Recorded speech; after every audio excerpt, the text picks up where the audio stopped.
Okay, we're going to jump back in here and hopefully we can get some feedback to let us know if we have this. And actually, Dennis, if you and your crew are watching, send me. All right, I get the notification here. Crew are watching. Hey, look at that. Okay, so I've got sound on this one. Send me.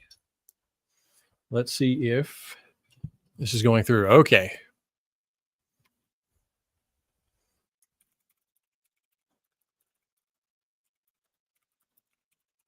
Okay, so starting off where we left off, I'll repeat it real quick just because this is going to be recorded. We're going to delete that first one.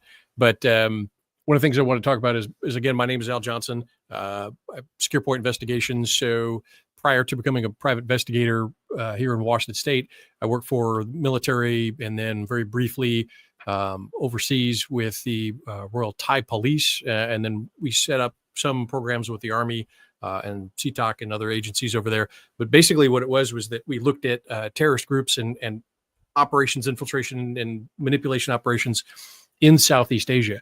And one of the key things that we found in the insurgency and most terrorist campaigns or violent campaigns was that history played a large role in that. So in other words, the formation of the ideas of who I am, my relationship to others around me that's based upon what I've been taught about the past influences how I think the future should be. And that influences my relationships and then kind of my position in the world as it will.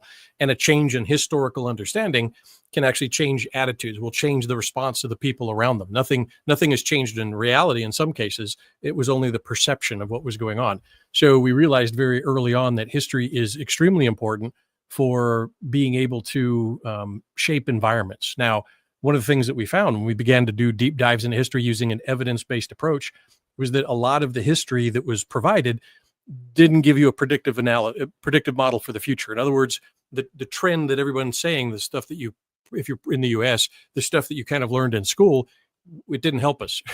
Things just made us more confused. It made us frustrated because that pattern wasn't there. Things didn't really work out. And there are certain models of history, certain predictive models of history based upon a factual, an evidence-based approach to analyzing history that then sets you up that, okay, now the future predictions, things line up. You're right more often than you're wrong, and you're less prone to be confused. The pattern pretty much repeats itself a lot of times. So that's kind of why we do what we do. And we take the emotion as much as possible out of it, and we try to keep the evidence in the forefront of it and do it that way. And again, what we have now, the evidence could change. The thing about history, people come up with all these words and they try to make history an orthodoxy. There's one line of history. That's nonsense. History is not a religion, right? Even though in America it's treated like a religion, it's mystery more than it is history in some cases. But you can examine history, and there's nothing wrong with that. In fact, it's preferred that you have a good look at history, because at some point, if you're confronted with the facts, you're not going to have that letdown, that emotional letdown, that epistemological moment. You go into it with clear eyes and a rational mind, but a good mind, and then you'll see that a lot of these patterns fit what goes on today, and then you go, oh, okay, I get it. And you'll be surprised how often you have that predictive modeling a little bit better. The other thing you may see my name come up is the Near East Center for Strategic Engagement, where we use this kind of study of history to do that predictive modeling. And early on, about 2012, 2014, we were already looking at the SCO, the Shanghai Cooperative Organization, and how it was able to create a framework of cooperation between China, Iran, Russia in the political, the security, and the military sphere and logistic support.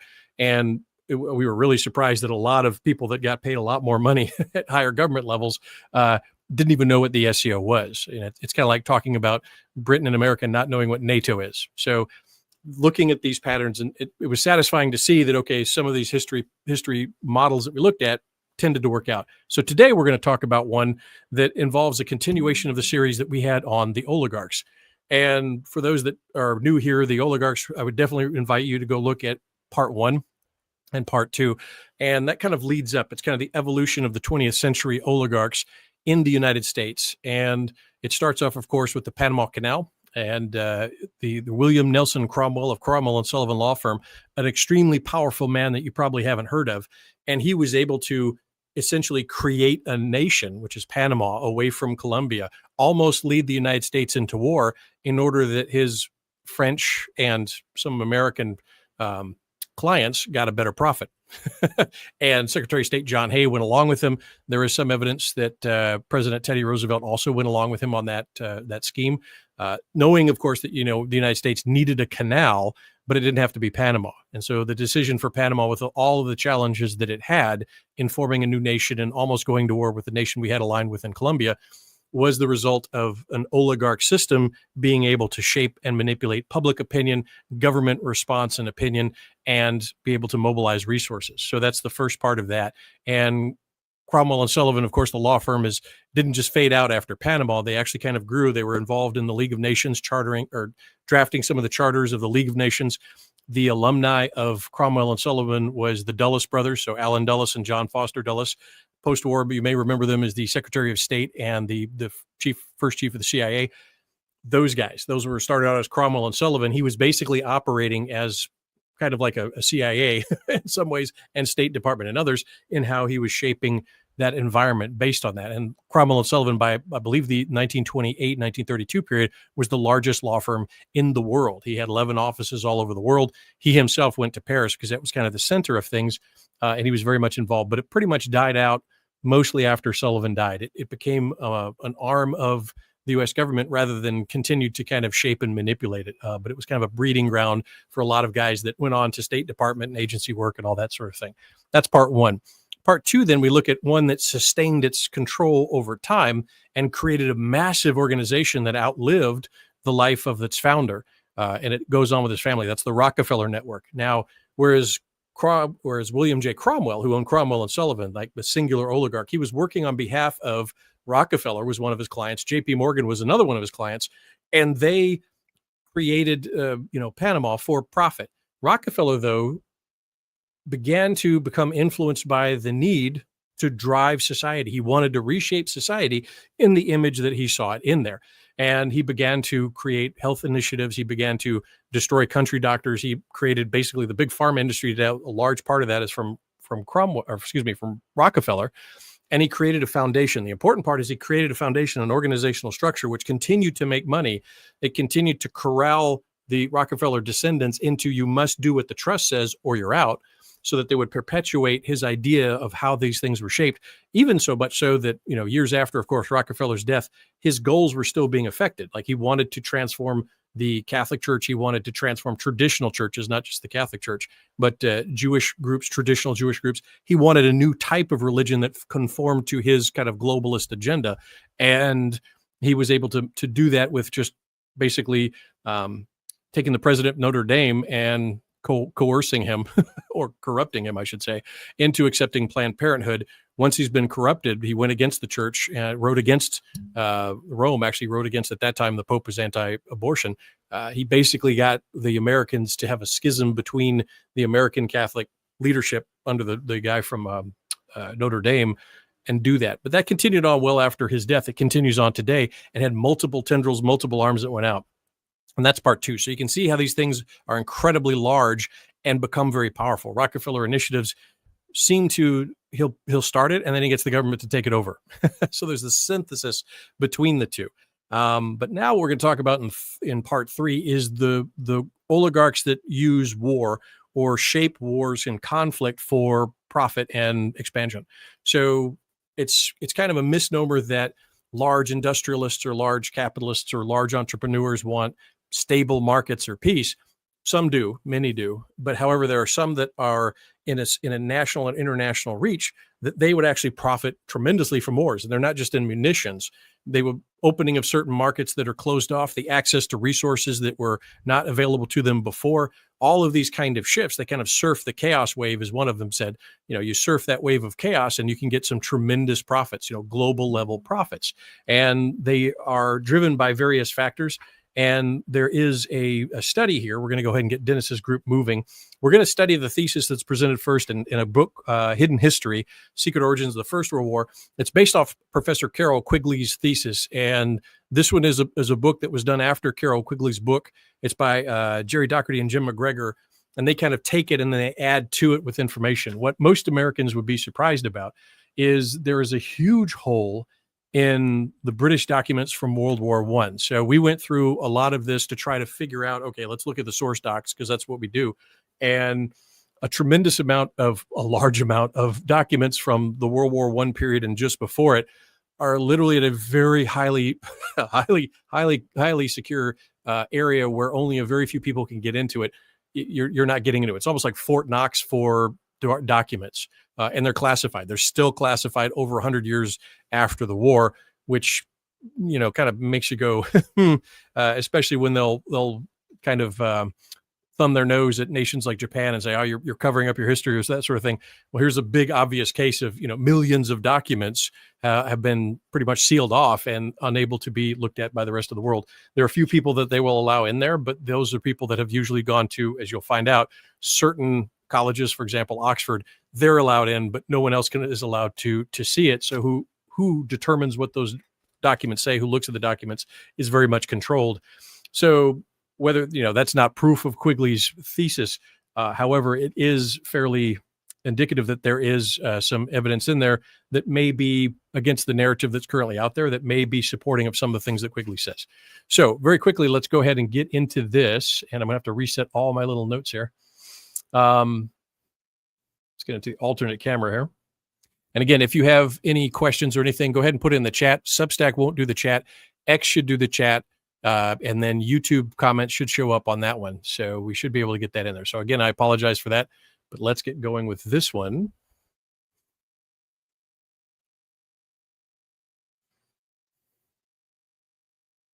Okay. Haha. So again, for those that the first kind of information that we're going to look at is the hidden history, and that is the secret origins of the First World War. Now, what's the oligarch angle? So this is actually fascinating. So the World War I, for those that like the wars, study of war history, not like the wars, but you study world history. The explanation for World War I always bugged me. I mean, until I think it was like 6th grade, 7th grade was the last time that I kind of liked the explanation that was given for World War I. Someone gets assassinated and a global conflict takes place that everybody just suddenly goes into. And secret treaties that were there, but yet they were announced, right? The secret, they always say these secret agreements that were going on that led one nation to the others. And then you start studying it and you realize, no, these were announced. These treaties were announced. The Entente between Britain and France actually made tremendous news because Britain and France had been traditional enemies for hundreds of years, centuries. And so that shift to create Britain and France was a big deal. And then on top of that, you had between Russia and Britain's alliance, and Russia and France alliance. That was a big deal because Germany just went nuts. So we see where this is going, right? You're getting sandwiched in there between France and Russia with kind of, Britain negotiating that. And that was from the German press at the time. So these weren't secret agreements by any means. The Germans were very open about their agreement between Austro-Hungary and initially Italy. Italy was probably the only surprise because they secretly wanted a kind of a pan-Latin alliance. And so they left the alliance between Austro-Hungary and Germany, joined in with France almost a year into World War I to attack Austro-Hungary because they wanted some terrain. So all of this kind of didn't make sense. If it's just an archduke gets assassinated. People get assassinated all the time. The United States was McKinley in 1901 was assassinated at the Pan American expedition by an anarchist, by a foreign anarchist. We didn't go to war with Europe, right? We didn't do anything like that. And up until a certain point, everyone in the world stage agreed with Austro-Hungary going after demanding that Serbia kind of hand over the conspirators in that assassination plot. The United States goes to war for that with the terrorist organization. We go to war all the time with that. And yet for some reason that seemed to be casus belli for this kind of cascading event. And when we looked at it, it didn't make sense. Nothing really made sense, especially the aftermath of the war. There was just a lot there that didn't quite match. The thesis that's presented here, where there are compelling reasons for the war. There are a number of items before the war going into it that actually they tried to goad certain nations to go to war, but those nations weren't going to war. So you kind of see that makes sense. And there's a huge cui bono, who benefits, right? The motive. There's a massive motive now for World War I if you take this theory into consideration. And those sorts of smaller wars that occur afterward have very similar motivations behind them. Again, many people actually see war as profitable, not disastrous. So that's one thing to look at. We're going to go ahead real quick here. Let me pull one more thing up.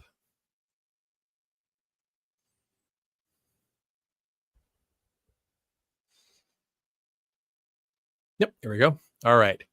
Now, we're going to take a look at this.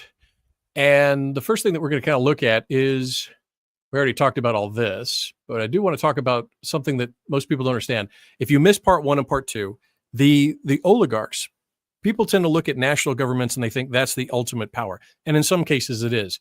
However, for smaller nations, as anyone knows, you can have cartels, you can have organized crime, you can have other controls on a government. Cities routinely are taken over by organized criminal organizations or other powerful organizations that kind of run a city as they want, not necessarily as the voters determine. And in larger organizations, some organizations like the Rockefeller organizations had more money than almost most nations combined. They were tremendous. In the United States, they had between 89 to 92% of the global of the oil production, distribution, and processing, right? So they owned the blood of America at that point, and that gives you a lot of power. Even though the United States in trust busting was going against it, if you go back and look at the part two, you'll see that was kind of a facade that allowed him to just reorganize it so that, you know, it looks on the outside as if he's been broken up, but it actually assisted in his control because in a way, breaking up an organization kind of preserves it from having a knockout blow, as long as everything was controlled by it. So front organizations are normal for that. It diverts attention. It provides some security to the organization as a whole. You know, one or two small businesses get knocked out, one or two small front groups get knocked out, and the public, they have no idea, right? Especially if you name it something else, they have no idea that this organization is actually tied to this one and tied to this one. Link analysis. So the same thing that we do with, for example, terrorist organizations or any link analysis. If you're looking at business intelligence, you kind of find out what are the network connections, and that tells you a lot. So in the oligarchs, you have to look at that as well and realize that oligarchs is nothing new. This has been around forever. And it was quite interesting because Themistocles, right, the Greek philosopher, said it best, that Athens controls Greece, I control Athens, my wife controls me, our infant son controls my wife. So a lot of times the control is behind the scenes that you don't really see. You know, the Greece is controlled ultimately by, you know, an infant son, technically. And it's simplified, but it does reveal the point that there can be control mechanisms far beyond what we can see. So we have to really kind of dig deep to understand it. And then Machiavelli was a good one on that one. I'm not going to go too much into that, but get Dennis's group rolling here again a little bit more. If you want a good idea about oligarchs in the whole, Machiavelli, Defenders of Freedom by James Burnham. This is an excellent book. It's a deep read, but it goes into analyzing Machiavelli and his expose of critique of oligarch systems and central versus kind of decentralized governance. And what does that do for the rights of man? So The Prince was a warning. It wasn't a guidebook. It was a warning. It was pretty much what it was. So understand that. Organizational structure dictates outcome. We'll go over this in the middle. We'll jump right in. But again, how do we now analyze all of this? It's means, motive, and opportunity. A lot of people, and you'll see it online, will go into that this group does it or that group does it. It's George Soros doing everything, right? Or it's Klaus Schwab doing everything, right? In fact, here's another book there. It's Consolidating. This is pretty good. He goes into the Rockefeller network, but then he goes off into some like if the apparatus, so if the CIA, for example, wanted George Soros gone, he'd be gone. He has no means to be able to continue his organization. He doesn't have the means to be able to affect the scale that he does influence. So there's another organization, I posit there's another organization, and I'll prove it later, that is behind his organization that kind of runs it. So you put these front organizations out there with some comical, Bond villains made for casting Bond villains so that everybody gets distracted, right? There's the great and powerful Oz, don't look behind the man behind the curtain, but you have guys like Kyle Schwab, you have these kind of characters that are very unlikable in some demographics. They just don't like them, right? Schwab is just not a nice, like I said, he looks like a Bond villain, talks like a Bond villain. And so it's easy to kind of say that guy. But when you look at his organization, he doesn't have the means to be able to affect that kind of global change. He has the young leaders, and what we'll see here in a minute, there is another young leaders program that puts his to shame. And it may be that Schwab is part of a front organization of one of these oligarch groups that we're looking at today, or we have already looked at. So means, motive, and opportunity. Means, of course, is the resources. Motive, everybody at some point has a motive. But if you have a significant motive and you can prove that over time, you have the means over time, you have the motive over time, and it's a consistent pattern, then we kind of lend weight to that this might be right. And then opportunity, right place, right time, over time. Everything has to be over time, not just one time, 1 year, this person wanted to bring down, a government, and then 10 years later, the government's brought down. So it had to be that guy. Well, he changed his mind after that. So his motive is gone. You have to look at the bigger picture, so to speak, when we look at these things. All right. This is all just basically what we talked about in the very beginning. And again, I invite you to go back and look at part 1 and part 2 so that you can understand Rockefeller and the network, and then Sullivan and his network, because it kind of builds up to it. So this brings us to today. And this is absolutely fascinating. So the one thing I will say about this book is I was fascinated by it. I started getting into World War One. Growing up, everything was World War II if you're going to study conflict, or Vietnam if you're hanging out with your uncle and your dad. But basically, that this was a time when empires were made, empires were fighting each other, and it was the first severely global war. And was that war, as Professor Quigley has kind of posited here, conducted not necessarily by Britain? We want to be very clear in this one. It's not necessarily Britain, but it's a control group in Britain. Like some people say the American government or deep state. Does that represent the American people? Can we legitimately say that it's operating as the American people? No, right? There's a lot of people, if it acts antithetical to what the people want or vote. And as you'll see throughout this presentation, what the oligarchs have set up, specifically this person right here, Cecil Rhodes, his organization that he set up that lasted over time, he was kind of the Rockefeller of Britain, actually had a mechanism by which they circumvented democracy, much as Rockefeller figured out a way to circumvent what we consider traditional democracy, that people vote for, to republicanism, where people vote and then they choose the government, and the government acts as behalf of the people. They could circumvent that and get policies implemented, in some cases against or antithetical to the will of the people and the will of the government, right? They were able to move it through because they understood levers of power. So we'll start to explain that here. And Cecil Rhodes came right out, was unapologetic. The reason Cecil Rhodes is a great case study, as I found, is that he was very open. At his time, in you're talking 18, when he was indoctrinated, it was 1870s in Oxford University. And he came under the influence of a professor. There's Cecil Rhodes right there. He came under influence, along with a lot of others at Oxford, came under influence of a professor, John Ruskin. And John Ruskin was basically, you need to, Darwin is kind of coming out this time, Darwinian, survival of the fittest. Well, this is kind of a survival of the fittest, or survival of the elitist. And there was no time for democracy. In other words, democracy is slow, it's loud, it's boring. So the Enlightenment had happened in the Western world. And then for example, Jewish groups had Haskalah, the Islamic world had yet to go through an Enlightenment period. So there were all these nations going through a transition, and it was to some degrees getting messy. The United States was very lucky. Very early on, 1776, we went in and we had a successful transition initially to republicanism, right? A form of democracy, republicanism. But in France, it didn't work, right? They went over, and it was just an echo of brutality. Other nations kind of found a halfway measure or compromise between it. England had gone over in form to a constitutional monarchy, but people like John Ruskin and eventually Cecil Rhodes said, that's messy. You need the strong man in here, and let's move forward. 40 years later, we would call that fascism. 40 years later, we would call that Nazism and communism. But to them, they're like, well, this is the way it goes. The strong man will rule the day. Now, for Cecil Rhodes, it was a network of men. It wasn't just one person. That's another thing we need to understand about oligarchs.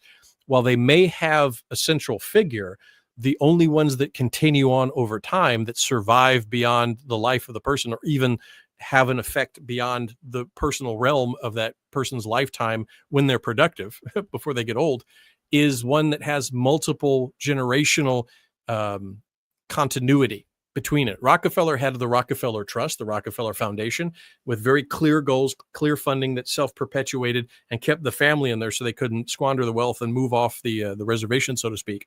Cecil Rhodes did the very same thing. And again, the way his organizational structure worked was very, very telling. And how it started, of course, it starts about 1890. So 1870, Cecil Rhodes goes to Oxford. There's John Ruskin. He gets indoctrinated. Really, England is going to be the ruler of the world. And he calls a meeting with Lord Esher, senior UK leaders, and the Rothschilds. And that was Mayor Rothschild, Natty Rothschild. And he wanted to, Rhodes said he wants to create a Jesuit-like secret society to expand the British Empire, what he called recover the United States, and then destroy Germany as a competitor. And this is in 1890. So this is him talking about what he believes. And going against, I don't care what the people think. Who cares what the British people think? This is what I believe. We need to do it. It's for their own good. February 1891, about a year later, Rhodes, Escher, and Rothschild initiate the SOE, and then they bring other people on board. Now, a word of why Germany. We'll go into a little bit of it here. Germany by this time, so Germany formed up, of course, in 1871, 1872. And the initial part of Germany, they started going kind of hardline. They had a thing called Kulturkampf where they went against the Catholic Church, actually. And it was Bismarck, and he was going against the Catholic Church. He kind of made Bismarckian socialism, and it was kind of a hard line. Kaiser Wilhelm II became the king, and he fired Bismarck in part because of Kulturkampf, because he was, they were persecuting Catholics at that day. 40 years later, 50 years later, they're doing it, in Kristallnacht against the Jews. It was the same kind of program, right? So the state will manage a religion and dictate it. So, but Germany went away from that. The other thing that Germany had was a very interesting formation of labor and skills and trades. They were very good at education. They were very good at more of an egalitarian society than Britain. Britain had almost a caste system. That's why it worked so well with India. So Britain was very classist in how it was able to go, the schools and all that. You moved up the peerage. It was very, very controlled. Whereas Germany, because they had to bring in all these different kingdoms, it was an amalgamation of about 5-6 different kingdoms that suddenly had to come together within the Northern German Confederation and the Southern German Confederation in 1871. And that created the nation. So they had to, give and take, right? You couldn't get too provincial. Now the Prussians tended to dominate, but even then, Prussia itself had grown because it allowed in Protestant refugees during the wars, the separation wars between Catholics and Protestants that occurred during early European history. They said, "Fine, come in here," and they were very adaptable. That's one of the things that's surprising to many people is that Prussians were very adaptable, and so they adapted this nation. Now, what they did, Germany in very short time became industrialized, and in very short time was beating the British at a lot of industry. Even though Britain had started the Industrial Revolution, they were kind of leading it. They had the most colonies all over the world. They were able to draw in resources. India, for example, they were starting to move into Africa, grab those resources and banking resources. Canada was a tremendous source of wood and other natural materials. That was a big deal. But Germany was beating them, and Germany didn't have hardly any colonies whatsoever. So that was very disturbing to Cecil Rhodes. And you'll see there's another person that came on board who was actually born in Germany. He was British, born in Germany. His mother sent him out of Germany to get educated in England, and later he was to lead the charge, so to speak, to destroy Germany. Much like Rome, Carthage must die because they're a threat. They saw Germany as this existential threat. Not because, this is before, Hitler's 12 at this point. It's not because of anything like that. This is because it's an economic competitor against an oligarch's interests. And so one of the interesting parts that will come in play later is within Germany, they were very quickly had both emancipated Jews, and Germany was the most integrated of all of Jews in any nation in the world. Intermarriage in Hamburg by 1910 had actually been 53% of intermarriage. In New York at the time, I believe it was only 12%. So, this was tremendously integrated. There was a number of millionaires in Germany that were Jewish. The personal banker for Kaiser Wilhelm II, Marx Warburg, was Jewish. The Albert Bollin, the one that the British hated, the biggest thing the British thought was a threat was the maritime, not the military navy, but the maritime navy. If you read the writings, they're very afraid of trade coming from Germany going all over the world. And they were building ships faster, longer, more durable, breaking records more than the British. And the British, again, had led in that, and suddenly Germany's coming up and just surpassing them. And it was the Hapag line, the German-American line, and a guy named Albert Bollin, a Jewish German, owned it, and he was a bazillionaire, right? And so that comes into play a little bit later, what we'll talk about in why Britain had its policy that it did to try to separate those groups, because they felt that was giving a strength to Germany, an economic strength to Germany. So going forward, what we can see here is that the group began its operations, and it said Germany must die for economic reasons, right? It must not be a competitor to the British. And that the Cecil Rhodes said that insular England is insufficient to maintain, even protect itself without the assistance of Anglo-Saxon peoples beyond the seas of Europe. And he wanted to bring return America, as he said, because he saw the powerful potential of America. America had resources, industry. It was just going gangbusters. It was known by 1870, 1880, that America absolutely was going to project it to surpass all nations in its production because it had autarky. everything that was needed for modern manufacturing in those days, up until probably like the 50s, 60s, 70s, when we offshored everything, was in the United States. That was a remarkable position to have. We didn't have to go anywhere and import anything at that time. We had everything we needed in-house to build it. We just didn't have markets. We needed to sell it once everybody had bought a car. Where are we going to sell the car? We need overseas markets. But at that time, it was there. Cecil Rhodes saw that potential, and he said, we're going to have to bring that into our clique, our group. And the mechanism that he did for that was something called Rhodes Scholarships. And Rhodes Scholarships is kind of like, think of like the World Economic Forum Young Leaders Program, right? Except really, really big. And it was in Oxford University. So he would bring Americans from all 50 states, from all backgrounds, kind of the elite of America from all 50 states. He wanted saturation within the heartland of America. They would go to Oxford and they would get scholarships, and they would be treated, and his guidance was they would be treated and rub shoulders as equal with our royals, right? So, I mean, literally, they would make Americans feel good. And as everyone knows, you probably heard Michael's thing about mice. There's coercion, right? There's money, there's ideology, there's coercion, and there's ego.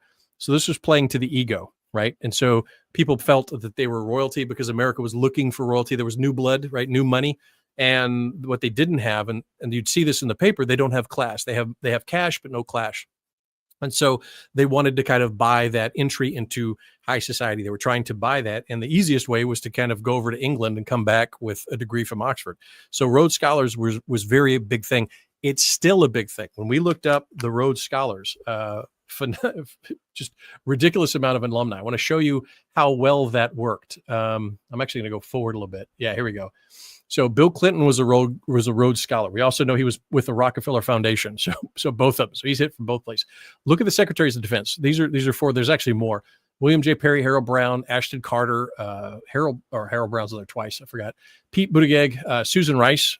So if anybody remembers back from Obama, Clinton era, Dean Rusk back in the Vietnam portion, Nicholas Burns, Secretary of State, political ambassador for NATO, and there's many, many more. So we had like 40 of them, and it just kept going. And these were in very, very influential positions of power. So the ability for that kind of at least cooperation or communication on the personal level between the Rhodes Scholars and the British ruling class that had set this up is interesting. One of the ones I didn't put in here, but will come up later, much later when we talk about World War II, is Stanley Hornbeck. He was literally the architect of the final glide path to the conflict with Japan, the war with Japan. In fact, General Wiedemeyer, General Eisenhower, a couple others, mostly General Wiedemeyer and a few of the other staff said, this is Hornbeck's war, because they knew it could have been avoided in the Pacific, but they call it Hornbeck's war. So how much of that was kind of guided or at least influenced by his social connections at a very early age, and his impressions and indoctrination at Oxford, which was set up, the Rhodes Scholarship Program, to indoctrinate and endear Americans to this British oligarch group and their causes. Again, this goes on and on and on. Anne-Marie Slaughter, she was a policy planning, Department of State, 2009. Richard Haas, the Council of Foreign Relations, that's a huge Rockefeller group. So you begin to see these networks. So when you run through the link analysis in here, James Fulbright, he makes Fulbright Scholars. Remember that, Arkansas senator? He was also chairman of the CFR from 59 to 74. Council of Foreign Relations was tremendous in shaping U.S. foreign policy. So you begin to wonder, Bobby Jindal, I mean, the first Indian governor of a state was in Louisiana. So all of these are important because they show the potential. So there's a means, right? They have a means to be able to shape and influence U.S. policy because at a very early age, they brought people over to go through the Rhodes Scholarship Program at Oxford University and kind of this indoctrination. So is the possibility there? Yes. So that held up. We kind of looked into this, and it was there. Absolutely. And the U.S. does it as well. We have colleges, American universities where we kind of do the same.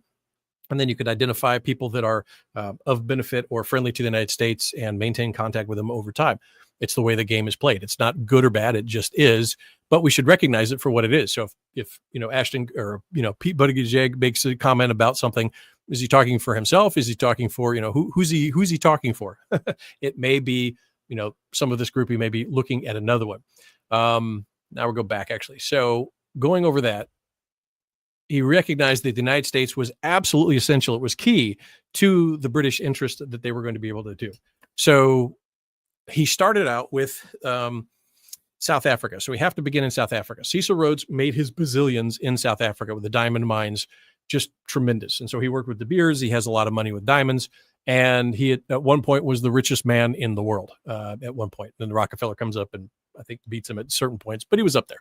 And so what happens is that he says, Britain had created, they had the southern end of what's now South Africa, and then the Orange Free State and Transvaal was above it. And that was of course, as everyone knows, Dutch settlers, the Boers that were there.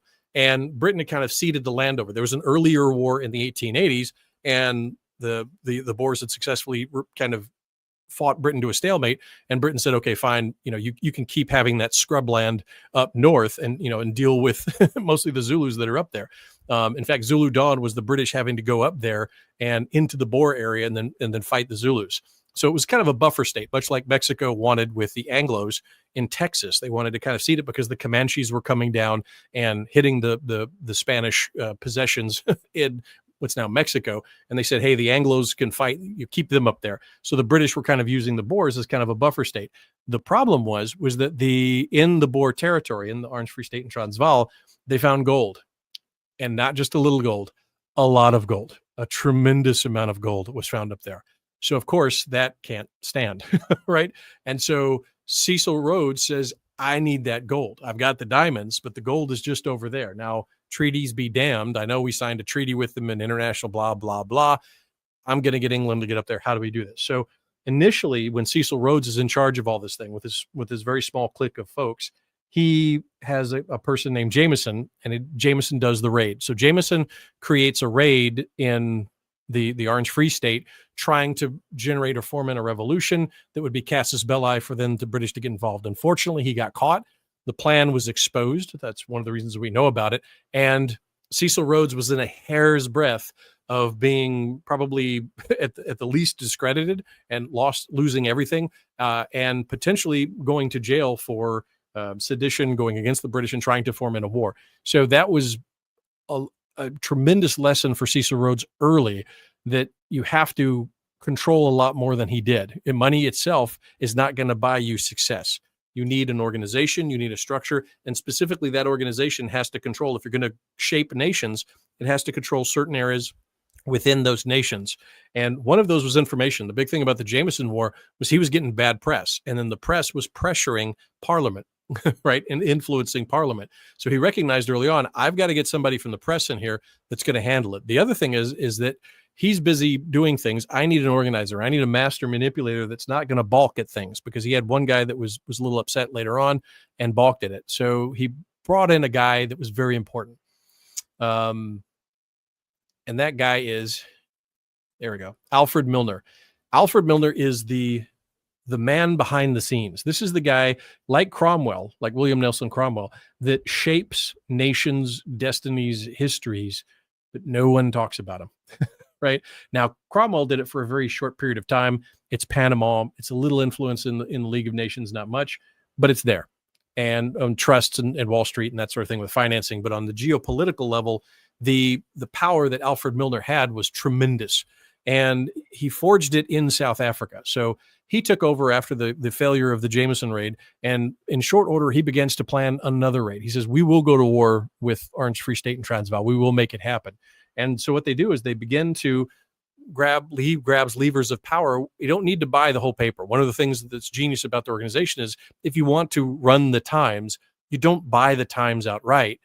You buy key people in the Times, and they're going to do it, right? So the fingerprint never really comes back to you. He was very good at that. And it was interesting because for years afterward, decades, if you read the Times, you knew what England was going to do, right? The Times was always prescient about what was going to happen because they were kind of floating trial balloons out there. Is that going to work? Nope. Okay, what's the blowback? Okay, let's manage this, because they're managing the emotions and the perceptions of the populace in order to have them continue to go along with it, go along with the program.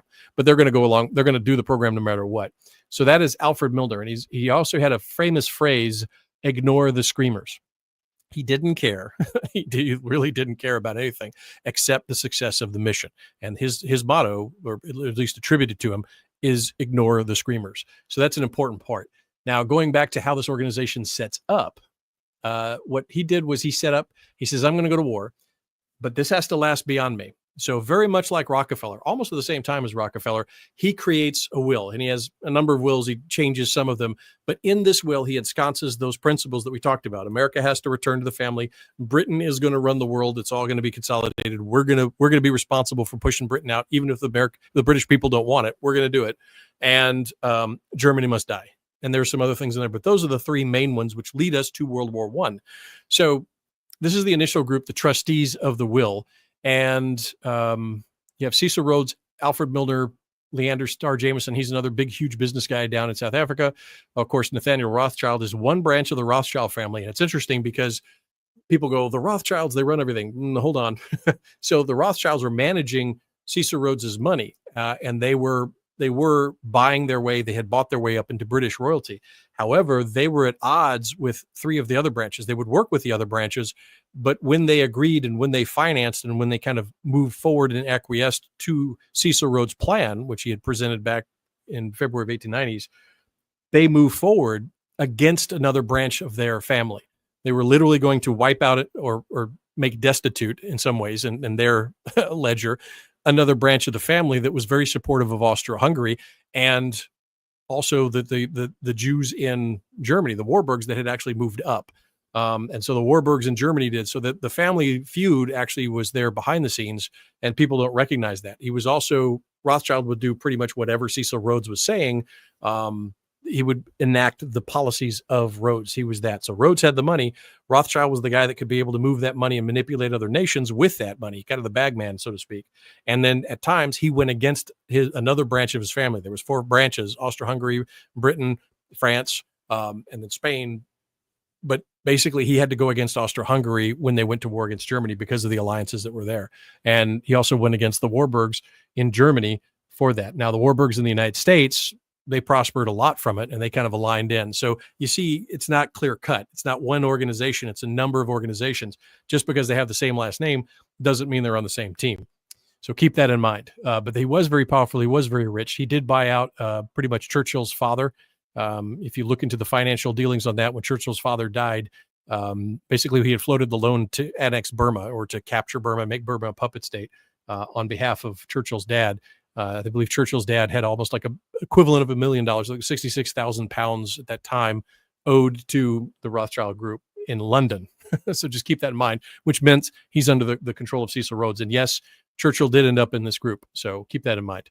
Archibald Primrose, the Earl of Rosebery, which is very interesting, and Alfred Bate. So that was the initial group of the trustees of the will that said, we're going to keep this going. So even if Cecil Rhodes dies, and he did have a heart attack a few years later, this organization keeps going, especially when Alfred Milner took over and he kept that thing running until 1922. And then others, this thing kept going because it was a very large concern, very large organization. We also see support for that thesis in what was going on in America at the time, because you have a tremendous amount of people that were in America that were beginning to merge with British interest. Before, we were very anti-colonial, right? We had looked at Britain as kind of the taskmaster early on. We were anti-colonial. We had beat Britain. We're very proud of that fact. And we were somewhat competitors with them for the hemisphere. We were always distrustful of what they were going to do in our hemisphere. Especially, we started building the Panama Canal and the Nicaragua Canal, which was what we were going to build before Panama when the French were taking over Panama. We had to make a deal with Britain so that Britain wouldn't see that as a threat. And so the deal that we made with Britain for the Nicaragua Canal, which was before Panama, is that it would be jointly managed by security. That arrangement continued while we made the Panama Canal. We took it over from the French, made the Panama Canal, and then Britain ensured the security as well of the Panama Canal. So we could always rely on the British fleet to also protect American interest. And that comes from this. There's a huge amount of propaganda that begins around this time to make Americans fond of Britain, to change American attitudes. And it took decades. It was very ensconced in the American consciousness that there was this kind of anti-British, anti-colonial feeling. But that began to change as America also began to change about the 1890s, 1900s. And you begin to see it until Woodrow Wilson, who was an Anglophile, who was controlled by a guy named Colonel Edward House, who was definitely an Anglophile. Those guys, and also Cromwell was a little bit of an Anglophile, Francophile as well. They began to turn American politics to make it look more like England. And if anybody's today, don't go take a look at the state dinner that was yesterday when Trump visited England. Look at these two speeches when Prince Charles and President Trump spoke. listen to the words. I was going to play it, but we're running out of time. Listen to the words, look at the body language. That is a very kind of a deferential relationship between them. And then we'll probably play a video at the very end of this thing. All of the people in that room are identified. Those are oligarchs, right? Those are tech. Most of them are tech oligarchs. You have Jason Huang from NVIDIA. You had Apple CEO in there. You had Sam Altman. I mean, this is a tremendous, the new kings of the oligarch world are in that dinner with the royals in there. Once you understand this network and how it started, that's to be expected, right? Of course. Why didn't this happen before? Comes out in public. But again, look at that video. Post your comments. Say, hey, I agree with you, Al. That looks like a deferential relationship between those words, specifically what they're saying. Once you see this and once you see what Cecil Rhodes did with American grafting, that take a look and tell me what you think, because it's very interesting. So the United States began to move into that. There is some evidence that as early as 1908, 1909, the executive in the United States had done a type of a treaty without congressional approval. So it was basically an executive commitment. And then Wilson lived up to that commitment when he was placed in power, that the United States would support Britain in the eventual war with Germany. So we'll go forward here. We've already looked over that. All right. He's the brains behind there. Now, the first group is they call themselves the SOE, the Special Order of Elect. The second group was the AOA, the Association of Helpers. And the Association of Helpers they had no idea that sometimes they were even working in the Cecil Rhodes organization, right? They're just helping out Lord Earl Grey. They're helping out Lord Rosebery, right? They're helping out, some of those other guys in there, like Steed. So they believe that second line had no communication or contact sometimes with that first level of control. So they just thought, we're being patriotic Britons, not, hey, we're part of this oligarch group that was set up by Cecil Rhodes and was very controlled in the central organization and funded. So it kind of shook out that this was basically what was going in there. Cecil Rhodes was the godfather, Alfred Milner, the brains, the shaper, the enforcer, ignore the screamers. William Steed was the first guy they had for shaping public opinion. He was fired because during the Boer War, which we're going to talk about next, he began to say, this is like Vietnam. He's like, dude, what are we doing here? And so they fired him. They got another guy. They owned the Times after that. And then basically you'll hear him referred to as Lord Salisbury and Lord Rosebery, but it's Robert Gisson Cecil and Archibald Primrose. They were the political networking and control on both sides of the house. The Uniparty is nothing new. That's why it was easy for Churchill to go from, labor to conservative, right? And then back again, right? So conservative to labor and back again, because they had both sides of the house, people on both sides, because it doesn't matter when something needed. Why was the Labor Party just before World War I one of the biggest spending budgets of defense or war production ever, right? Labor was against that. How'd that happen, right? Because you control both sides. Why did Churchill go over to labor? To ensure that those programs went through. And then Rothschild was the international bad guy. He could kind of move things around for this organization and do that sort of thing. And then later on, he's kind of the only guy, right? He becomes kind of the face of this because the rest are faceless. Alfred Milner's faceless. So who do they pick? Okay, well, this all must be the Rothschild group. No, it's Alfred Milner. Or in the America, a lot of it was Rockefeller. So it's kind of interesting. Now, how did we get into this conflict? What's going on? This is kind of interesting. This is 1900 Punch magazine, and it's Cecil Rhodes going up to Kaiser Wilhelm II in Africa, in Rhodesia, in Central Africa, German Central Africa, and he says, "Hey, can I run a telegraph line through here?" And the Kaiser says, "Yeah, sure, as long as you pay me," right? Which is a natural thing, and that began to lead to a war. Now, what are we talking here? So this is Cape Colony. That's British. You see the German Southwest Africa here, just above the Bechuanaland Protectorate, which becomes British. Just above that is also a German state, that kind of gray part there. And then you have the Orange Free State, Transvaal. Those are the Boers. Those are basically kind of autonomous organizations that were given land and property by the British to say, okay, that's the scrub land. You do it. They had a treaty. Everything was worked out until they found the gold. And then the gold, and a lot of gold, like a majority of the America's gold. We used to think, the Klondike or, the Comstock lode or something like that over the United States. This thing blew them away. A majority of the world's gold came out of South Africa during various periods. Now, they went to the war. Of course, they engineered the war. The war didn't go the way they wanted. It lasted quite a long time. It created a lot of problems. It showed they really needed to shape public opinion because they needed to push through the war. So that was a struggle, a small struggle that prepared them for World War I, not just in the military. The British military, of course, learned a lot of lessons during this period of time, but the oligarch group learned a tremendous amount of lessons. You had to really have a bench that was deep in the political side, because sometimes ministers would resign. Right, there'd be a military loss, a lot of life, and they'd resign. You have to have the second and the third order, right? So that That taught them you have to have a control in depth, not just in breadth. You have to have the bench ready to replace folks that resign. So it looks good. Oh, they resigned. We fixed that problem. Next, right? In other words, instead of the guy trying to hold on to his ministerial position, his portfolio, he can resign, move on. The public forgets about it. And then you have your next guy up in there, right? But it's the same policy. It's not going to be anything new and different. And we recognize those same tactics today, don't we? So looking here, this is the map. So the green there is Britain. This is after the Boer War. They of course conquered South Africa. They moved it in. They had actually bought out a guy named Jan Smuts. There's at least according to Professor Quigley, there's strong evidence that Jan Smuts was a double agent, is what we call him. And so even as he was leading the military of the South Africans against the Boers, against the British, he was actually working with the British. So in the end, he kind of called the ball when he didn't have to call the ball. There was a lot of atrocities, a lot of things. Again, ignore the screamers. The first concentration camps, in modern technical term, was there. They moved the civilians into the concentration camps. They burned probably 100,000 to 200,000 farms, just burned them out, burned all the property. It was a scorched earth campaign. Pretty much everything that they eventually, like for example, in World War II, they hung Japanese for this. They did this in the Boer War, just 40 years earlier. So hey, go figure.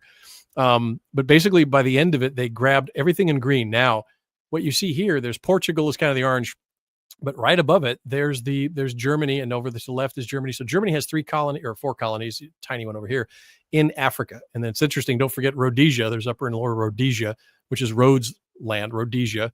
But in order to complete this, up here is the Suez Canal. So if you can look up there, you probably can't see the cursor, but look at the top. You see Egypt. That's British. The British grabbed that in 1880. They beat the French out of there. The French built the canal. If you remember from series 1, the French built the canal. The British bankrupted Egypt so that they would get their shares of the canal, controlling interest. But that wasn't enough. So they said, okay, we'll just annex Egypt. So they grabbed Egypt, and now they have the canal, and they needed to figure out a way eventually to go up into Ottoman Empire and grab the other side of the canal to secure it. And then that's when the Zionist project begins, and the British do it with a guy named Oliphant. Long story. If you're a member, you get to go into that one because that's so politically charged. But that's the history of that one, and that's documented. That's well proven. What happened on that one? So the British began this dispensationalism as a mechanism of foreign policy to be able to grab the other side of that. So it's all geographical. It's routes and resources. So what Cecil Rhodes wanted to do in that oligarch organization is to create a line all the way in the green from South Africa, from Cape Town, all the way up to Cairo. And now with the rails and telegraphs, right? That's a massive logistical move. That's a highway. That's a super highway. Like we look at the Pan American Highway. That was the dream of America back in the day. This was the dream back in the day that Britain would have that Pan African Highway, that Pan African Railroad going up with telegraph lines uninterrupted from this tip of South Africa up to. That's a tremendous amount of control. That is a tremendous amount of resources that can be drawn in and moved and then put in the Mediterranean and then sent over to Britain. And that was the goal of Cecil Rhodes. That was that comic in Punch. So Germany's in the way. So not only is Germany a competitor economically that is beating Britain, Germany is physically in the way of Cecil Rhodes basically laying a railroad and a telegraph line. Now, Germany said, yeah, go ahead and do it, but you're going to pay us for it. Cecil Rhodes like, nah, I'll just go to war for it. So ultimately it cost him more. It cost the country more. It didn't cost Cecil Rhodes anything. It cost Britain in lives and treasure during World War I, but Cecil Rhodes, that didn't cost him anything. So keep that in mind as we go forward. Looking back at the Boer War, very brutal. It was basically the Vietnam for Britain at the time. 450,000 British were involved, 79,000 Boers. The British lost 22,000 KIA, Boers 6,000 KIA. Civilians, they estimate about 60,000 die. They say about 100,000 Africans, not Afrikaans, the settlers, but the indigenous, the first tribes there, First Nations there. 100,000. I don't have any data on that, so I just have to go with it. 300,000 put in concentration camps, and like I said, there's 130,000 roughly farms and houses were burned. So it was a very brutal war, and it really kind of, much like Vietnam did, it shook up Britain. But it was a shakedown as far as the military is concerned to get him ready, and it was a shakedown for the oligarch information that he could go.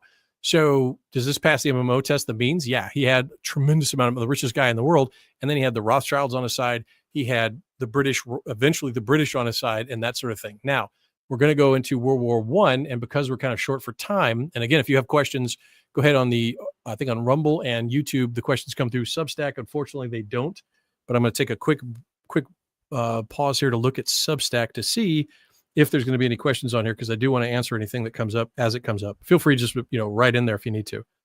And I don't see anything here.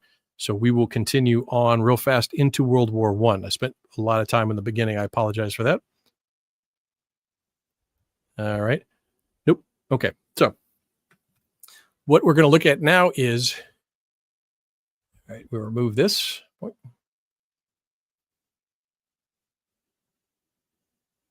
right. So going forward, actually, I don't even need this. Going forward, one of the things that's very fascinating is the setup, the long setup for World War I. It wasn't, as I said, it was very disturbing for me when I was studying history up to about sixth grade and having this epistemological moment. Like, that doesn't make any sense. People getting assassinated all the time doesn't create a global war. People were assassinated before. McKinley in 1901 with an anarchist from Europe, and that didn't cause a war. It didn't make sense. Didn't pass the smell test. And then when you begin to look at the documents, it really doesn't pass the smell test, right? In other words, the first couple of days after the assassination, all of the nation's public opinion was absolutely Austro-Hungary has a right to go in there. Those evil Serbs, this Black Hand Society, this is terrible, right? And then suddenly it flips, and you go, what's going on here? So the road to World War I, of course, the Boer War happened. Britain now has the ability. They've got that gold. That gold is flooding in there. They're beginning to solidify that relationship with the Americans. The Rhodes Scholarship was one aspect of it, but there was a number of other aspects to it. There was the Pilgrim Society. There was the Round Table Society. They opened up various clubs within New York, and they would do these social events that were kind of beginning to bridge together. During World War I, and it continued during World War II, the 30 Rockefeller Plaza, where NBC Studios is, the floor was taken out by the British to specifically assist the Americans in understanding the war in Europe. So basically a British propaganda operation was right above basically their 30 Rockefeller Plaza in the NBC studio building, working their propaganda arm. And it was Edward Bernays was part of that. He's actually a pretty good one. Let me get that for you. Another good book to understand, how all this kind of works. He trained with the British, but he came over, to America. So he worked on British propaganda, then American propaganda in World War I. And then he helped FDR and basically our oligarchs to create this situation where the elite makes the decisions and then they sell you on that idea. So you think it was your decision, but they've already made that decision. But again, that's a very good one. And that's part of this huge program because they were very good and they had a long history of propaganda. And it influenced American ideas about what the war was in World War I. So basically, in a nutshell, Britain had to get a number of things in place in order to beat Germany. Britain by itself did not have enough land army to beat Germany. The Boer War had taught them that. I mean, you saw, 60,000 Boers was able to hold off, almost 500,000 Brits, right? British soldiers. So it's very difficult. So they understood that they had a problem and they're a small island nation. They had to mobilize Indians. They're going to have to incorporate more Indians into their army. Some of the colonies are going to have to bring in more of that manpower, right? The Australians, the Canadians. Britain itself couldn't sustain those large casualties. They recognized they weren't idiots. They recognized that war was changing and casualty rates were going up. So one of the things that they did, they had to do all this. It's very interesting also in the book. They posit that the Queen Victoria was pro-German to some degree because her favorite grandson was Kaiser Wilhelm II. She was, that was her favorite grandson. And so as long as she was alive, they couldn't really do it. They had to do things behind her back and around that. But what they did was they took the Prince Edward, and they took him to Paris. Now, remember, up until this point, Britain and France are mortal enemies, right? France is the home of Napoleon, right? France. They've been fighting them, I remember Agincourt. They've fighting them for centuries. That was a huge problem in England. So now how are you going to turn around and that's going to be our ally? So one of the things that they did, which is very interesting because it continues on to this day, this mechanism is they got, according to Professor Quigley, is they took Prince Edward and they took him to Paris. And Prince Edward was quite a large man. So they actually selected a number of women of the evening that could handle that weight. And then they had a house with special reinforced bed and floors. And that was the Edward House. And that brothel is still there today, still called the Edward House. But that endeared him to the French, right? So kind of pillow diplomacy. But that kind of using those types of relationships as a mechanism for engendering political relationships was being done back then. They were not above blackmail. So they were kind of Epsteining, that Epstein method was being used by Britain. They were not above using that. Alfred Milner had no problem with that. Many other nations as well. But they were just very organized in what they did with that. And they had the mechanism to do it. So when Queen Victoria died and Edward took over, Bertie, I think she called him, he had this affinity for France. He was also in debt. And so, of course, Rhodes says, go ahead and, tells Rothschild, go ahead and front him some money. So he's now in debt to some degree. And so all of these things kind of move to shape Britain now having to go in with France. They needed France. Now, France didn't need to be coaxed to go up against Germany. They needed to sell the English government and public on why is this 400-year-old enemy suddenly now going to be our ally? So they had to work on that. So that's kind of a propaganda issue, an information war, and a bedroom war. But Russia was a little different. So that was France. France was ready to go to war with Germany anyway, because they had been beaten very quickly in 1871, 1872 in the Franco-Prussian War.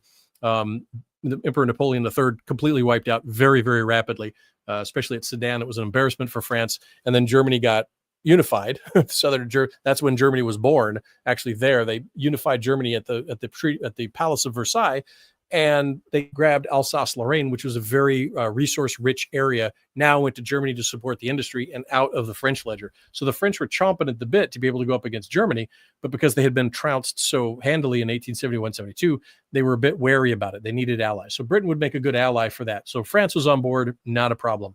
However, Russia was also needed by Britain. In the estimation of Britain, Britain and France alone would not be able to wipe out Germany.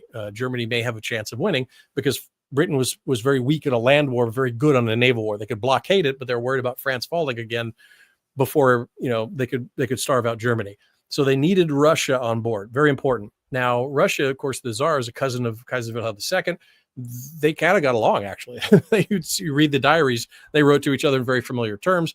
And that sort of thing. So what Britain did was they began to co-opt, bribe, coerce, do all sorts of coercion, the mice formula, against certain key Russian figures so that they could influence the Tsar. They could influence Moscow's decision.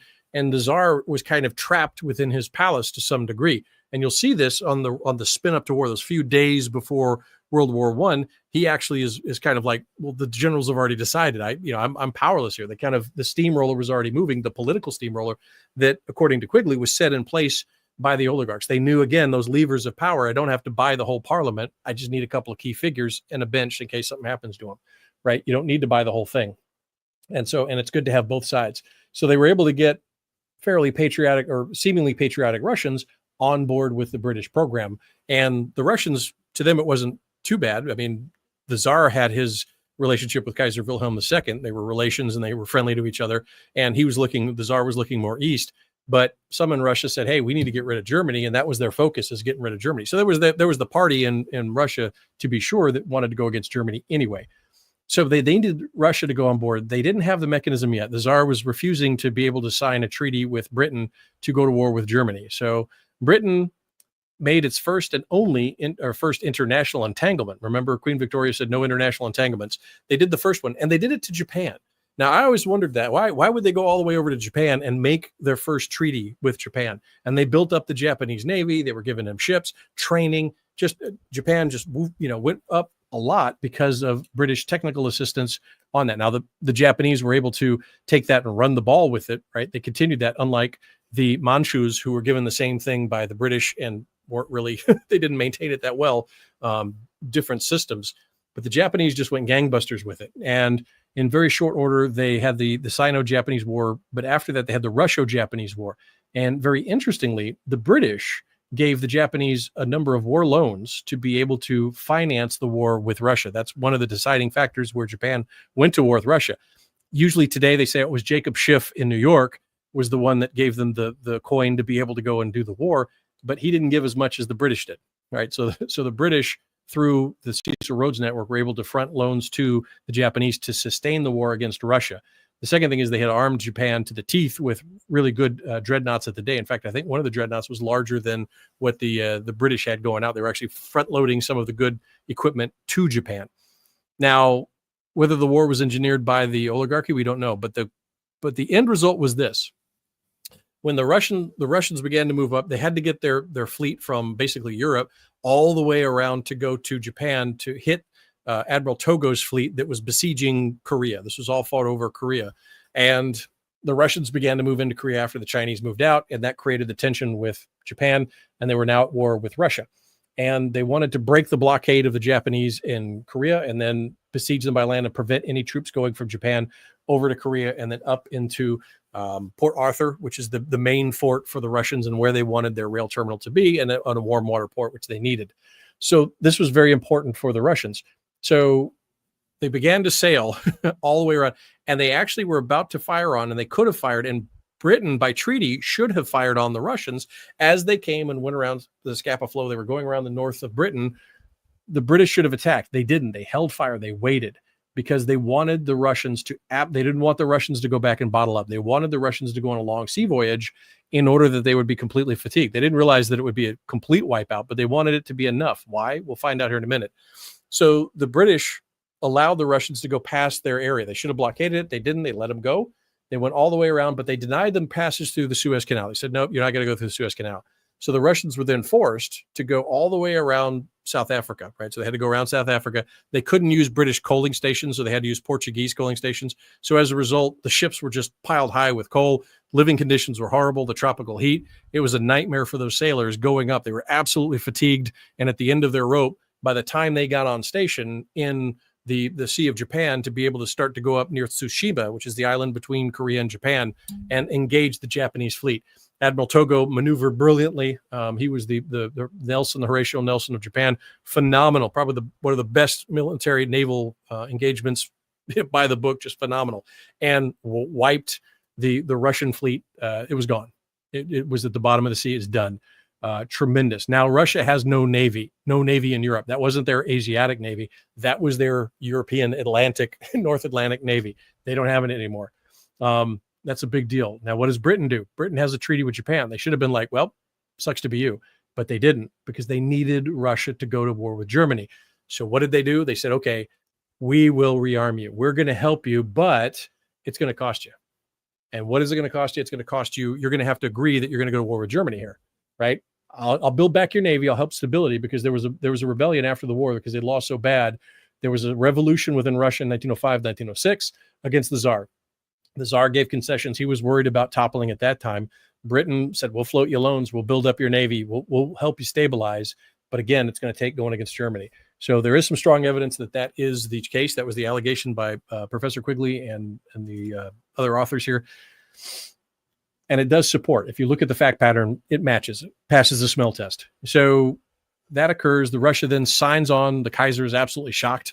How did my cousin betray me? And again, the letters back and forth, they primarily are, it wasn't me. What could I do? Right? Nothing's going to happen. Don't worry.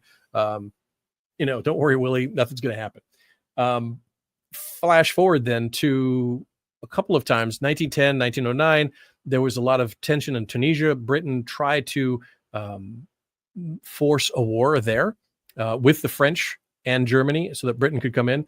Kaiser didn't take the bait. Despite, it's odd. This is one of the surprises for me when you actually look at the record. Despite the uniforms and the proclivity for military parades every other day in Berlin, the Kaiser was actually somewhat of a pacifist. He would avoid war. In fact, his cabinet was very upset with him, primarily because he just would not engage. He would not take the bait. And a lot of Germans thought, he was disgusting to our pride. And, then they made comments about his arm, his deformed arm. The one-armed king really can't rule Germany. They literally were going on this. So he was losing a lot of political wasta by maintaining the peace at home. So when the issue happened with the Sarajevo, he was actually vacationing. He was on his fleet or his yacht up in the Scandinavian fjords, enjoying what he normally does every year. And he had to be coaxed by his generals. His military leader said, you need to get down here. There's a crisis. He's like, what? No, this isn't going to happen. But Britain had already, here's what happened. In World War I, Britain had actually, for the King's Review, they had the fleet-wide King's Review, but they gave military order, the combat load, right? Not parade load, not all that. They put combat load for this kind of pass and review of the fleet, the entire fleet. So the fleet effectively was mobilized with combat load ordnance, the live ordnance with fuses and all that, powder bags ready to go. And then they moved up to station to get ready to bottle. So they were sitting there at harbor before this kind of moved, this progressed into the Guns of August. So they mobilized in a way before, but it doesn't look like a mobilization because it's a parade. Russia mobilized first. They began the mobilization of 10 million soldiers. France, of course, mobilized later. Now, one of the other key pieces of information I forgot to say is when you look at the letters back and forth between the Serbians and the Austro-Hungarians, the Austro-Hungarians gave a demand that they wanted the perpetrators to be handed over. They wanted Austro-Hungarian representation in the court of inquiry that was there, and they wanted the ability to conduct an investigation in Serbia, right? Which was nominally Austro-Hungarian, but not really, because it had just come over from the Ottoman Empire. So they wanted to be with Russia. They felt themselves Slavs that were more aligned with Russia, mainly due to religion. They didn't like the multicultural Austro-Hungarian. So the response initially back from Serbia was a couple things until this happened. The language in the document of the second response, the official response to the Austro-Hungarian request to go there and do this investigation, was frightening. It was a total language change. So it's if you're doing an investigation on a kidnapping, there's ransom letters, right? And it's it's a certain language. You pick up language, right? You have to look at syntax. You look at how they write, what's the formation of the letters, where they place words, what they emphasize, what they don't. Do they misuse a word? Where there's a lot of different things that come in there. Do they pause a lot? Do they allude? Do they talk of themselves in the past tense? Ton of things that you look at for language analysis. Do that linguistic analysis on these letters. And the first thing that you'll see is that all the letters, all the diplomatic traffic that came back and forth between Serbia and Austro-Hungary prior to this event was a certain way. And from the same diplomat in Serbia, the response to the official request by Austro-Hungary to go in there and do this investigation was a completely different language. In fact, the language looks surprisingly like Lord Earl Grey's writings. So there is very strong evidence that British wrote that response letter specifically to trigger kind of international positioning, right? They're shaping it, right? Here's the language that you'll send back to them, which will be just enough to inflame them, like it's a snub, but it's not enough to make you look like a bad guy. And then they work the press within a very short order, like almost 24, 48 hours. They had already shifted public opinion because of press reports that now Austria-Hungary, rather than being a victim, is suddenly a bully. Like it's like on, September 14th, 2001, suddenly America is evil. It didn't take 20 years. It was like, bam, 2 days later, everybody's upset with you, right? We haven't even gone into Iraq and Afghanistan yet. And the whole world suddenly changes in 2 days. That was kind of like what happened in those days in the run up June, July, August 1914, right after the assassination of the Archduke in Sarajevo. That was kind of what goes in there. So is there some evidence there? Yes.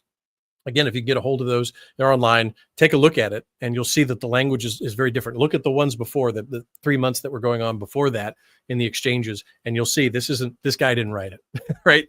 And then take a look at Lord Earl Grey's writings, and there's some sentence patterns that are very much in there. You can use AI to kind of look at that. That's what we ended up doing as well. AI is pretty interesting for kind of finding things that takes us a long time to look at. We're not 100% sold on it yet. Still need humans to look at it, but it does make and streamline some things a little more efficiently. Okay, so World War I comes about pretty much because, and the plan was, let me go back to the plan. The British had planned on Russia mobilizes, France mobilizes, Britain does a naval blockade, maybe a small token force, an expeditionary force in there because they're not big land guys. And at the same time, Britain, France will go up into Belgium. Russia will come through what's Prussia, hit through Königsberg and come down into Berlin. And then between the two, they will crush Germany and it'll be over by Christmas. That's the plan. They had actually in 1908 and 1910 staged logistical equipment in Belgium. The staff, the general staff of both Britain and France had met with Belgium.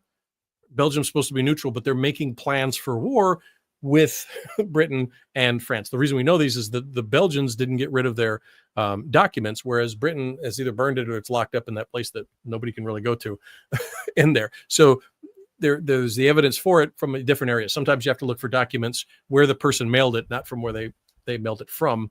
So in this case, you can't find the documents in Britain. You have to go to Belgium, sometimes France, sometimes other countries to be able to get those documents that were sent from Britain to kind of understand what was going on. So having said that, that was the plan. Finally, 1914, the Kaiser takes the bait. He writes what's so-called the blank check to Austria-Hungary. Austria-Hungary begins to go into Serbia. Russia says, there's my casus belli. 10 million people pour over the border. And this isn't part of the oligarch story, but it's important to understand. There was a retired guy, basically pulled Hindenburg out of retirement. he was old, he was done. It's like pulling a National Guard guy, right? Like, and pulled him out of retirement, threw him up in the general seat along with Ludendorff, and said, "Yeah, good luck. There's 10 million Russians coming in. Good luck to you." But he did it. So that was kind of the miracle of the Masnerian Lakes or Telenburg. And then he beat him, and he eventually beat him all the way back to Warsaw. He not only was on the defensive, but quickly turned it into an offensive with General Mackinson and others, and just went gangbusters with it. And it was a surprise. There were victories in the East, and that's why probably in World War II, many of the German general staff believed that Russia would be easy, because it was easier in World War I. They'd actually beaten the Russians. Russia, remember, eventually surrendered, which we'll get into here in a minute, because that was also part of kind of an oligarch move. So that's World War I, and that's something we don't hear a lot about. We usually hear either that it's just everybody fumbled and bumbled into war. Oh dear, we're there. Sorry, we can't do anything about it. But this one, there's clear motive, because the number one you saw on South Africa, there's that line there. There's another very important route and resource that was very important to Britain and the British oligarchs, but Britain especially for its geostrategic links. So it has the Suez Canal. That's the trade. The Germans were working very well with the Ottoman Empire, extremely well with the Ottoman Empire. They were beginning to build, and they had agreements to build a Berlin to Baghdad railway. And so you were soon would be able to move traffic and container traffic up through the internal lines there, bypassing in some ways the Suez Canal. So Berlin to Baghdad was the beginning of it. Once it goes down to Constantinople, you extend the line through. Eventually, they could probably do to cross the Dardanelles. They were looking at that. Then you have this kind of ability to reach across into areas that Britain really didn't want, right? In other words, you can move Iraqi oil. They knew oil was there in Iraq. Eventually, you could move that Iraqi oil up into Berlin, and that would take it out of the sphere of influence of the British, who were all about moving into that direction. They knew Persia at that time had oil, which is now Iran. They knew Iraq had some, and that was a big deal for Britain. So they knew they needed to get that area. They needed very much to quickly make this go away, but it didn't happen. It took 4 years, very painful war, very, very serious war. The United States, there are some indications, like I said, that the United States had agreed to support financially Britain, and we did. We were able to sell munitions to the British, but not to the Germans, that sort of thing. Some of them were on passenger ships. The Lusitania, for example, famously was carrying loads of ordnance. And the Germans actually took out a paper article in New York that said, "Don't ride this thing because it's a legitimate target." And so there is some evidence that occurred. And then there is the evidence that once the U.S. went to war, there was a number of things in the U.S. that was outside the bounds of normal war.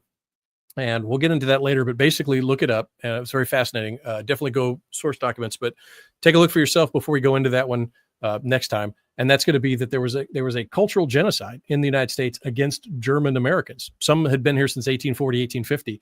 A number in Ohio, the Neuner, which is the 9th Infantry in Ohio, had fought in the Civil War. There were a tremendous amount of German Americans that had come over. The spirit of 48. There was an 1848 revolution in the German kingdoms. There wasn't Germany yet, but they were German speakers.